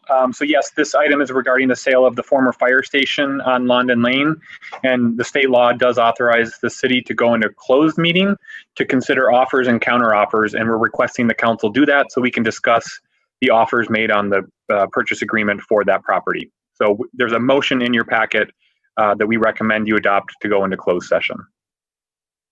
Okay, then I will make that motion pursuant to Minnesota State Statute Section 13D.05, Subdivision 3C. I hereby motion to close the regular meeting and go into closed session to consider purchase offers or counter offers for city-owned property located at 2501 London Lane East. Second. Moved by Abrams, seconded by Juniman, the motion to go into closed session. I don't think we need to discuss this, but let's just do a vote on it. Councilmember Neblett, Aye. Councilmember Juniman, Aye. Councilmember Smith, Aye. Councilmember Knudsen, Councilmember Knudsen, Paging Councilmember Knudsen. He must be stuck. Councilmember Knudsen. Mr. Folds, can you help him out? Can you unmute him? Mayor and Council, I've asked him to unmute. I don't have the ability to actually unmute a panelist. Okay, then I guess, well, I will vote aye as well. So the motion passes and we'll just have to, Yes. Councilmember Knudsen, are you there? Mayor and Council, I still see him on the call or in the meeting, but I don't see him as unmuted. Okay, so we have, the motion has passed. And how would, City Clerk Sint, how would we record this? That technically we can't ask him? Was that be an abstention? Just won't be listed as, the roll call will just be the four going Okay. into closed session. All right. Then I suggest that, well, the motion has passed. I would suggest that we do a brief recess because we're going to have to go on to a complete other Zoom call. So why is 5 minutes enough, council members? Yes. Okay, then let's do a 5-minute recess and we will reconvene on the new Zoom call to discuss this particular item. All right? Okay. Thank you. So we will all leave this meeting.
coming out of a closed session pursuant to Minnesota Statute Section 13D.05 Subdivision 3. We are back in open session at this point in time. Mr. Beatty, do you want to tee this up for us?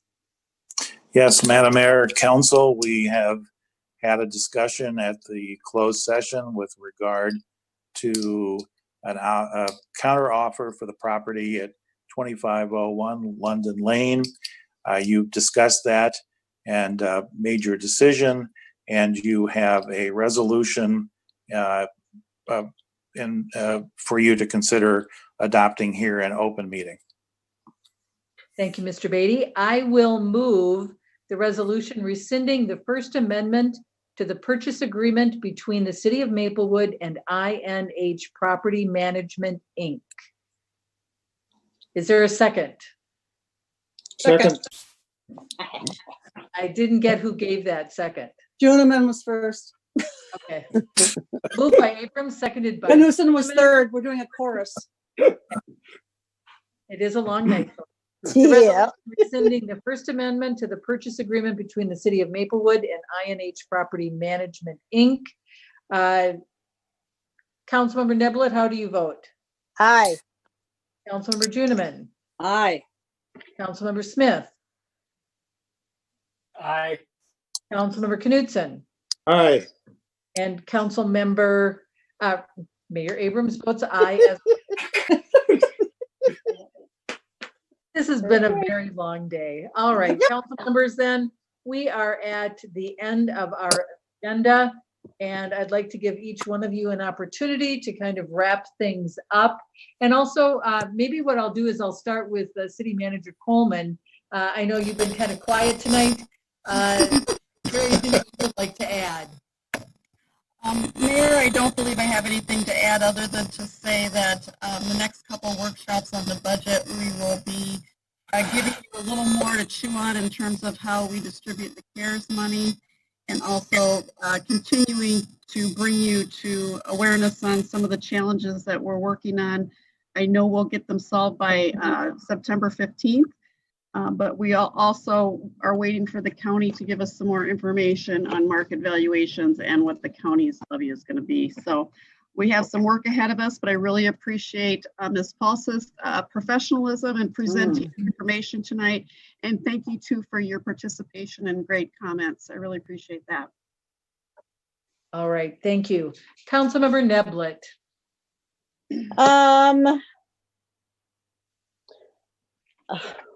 It's a long night. It was really encouraging today to participate in the mask handout. People were really appreciative of them, and it's just one of those things that when you tell them this is from the City of Maplewood, they're like, "Oh, thank you." And it's just little things like that that make a real difference. So I hope tomorrow goes well, and thank you everybody for your knowledge and input, and just for all the work we all do, staff, council, everybody. So thank you for a long, lovely evening. It certainly feels like a long evening, doesn't it? Thank you for those comments. Councilmember Joneman. Thank you, Mayor. Yes, it was a long evening, or it certainly seemed like it anyway.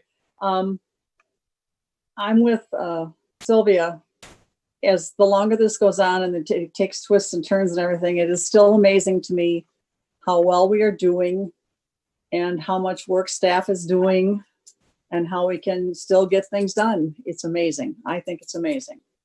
And while we're not all in the same room and it feels a little disconnected, coming together and getting things done has a little more familiar feel to it.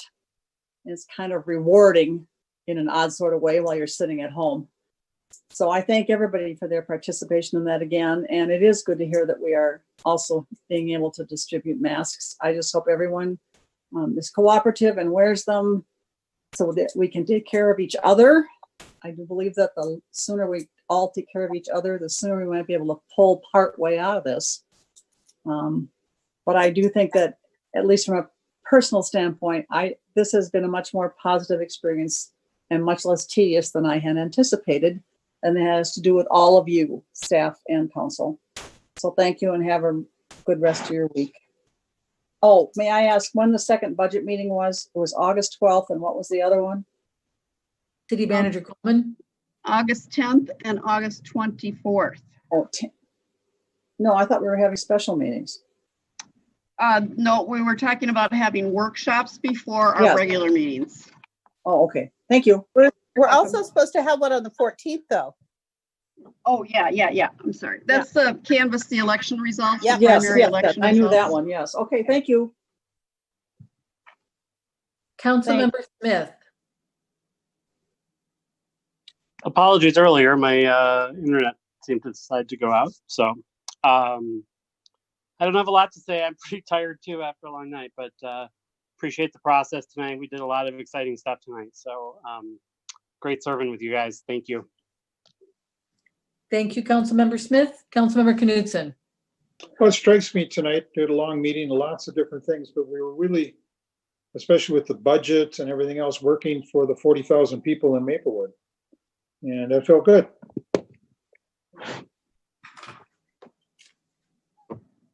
Thank you, everyone. It does seem like it's a very long night, and I think we're all I know on myself, I'm running out of juice. Urge anyone, any business owners out there who would like to get a box of free masks, come to the Maplewood Mall tomorrow morning, in between Sears and Penny's, between 9 and 2, for your masks. I'm going to stop in and help out as well. Council members, if any of you have any time tomorrow, that would be great to see you out there as well. Of course, we will be in masks and we will be social distancing. And So, it's outside and you can just drive up. You don't even have to get out of your car. It is. And there's a little white tent at the entrance. So it's pretty easy to see where we are. But I hope to see some people out there tomorrow. Mr. Folds, thank you for the technology. Thank you, staff, for helping us through this challenging time. And we continue to do the business of the city. So with that, everyone, thank you. And we are adjourned. Good night.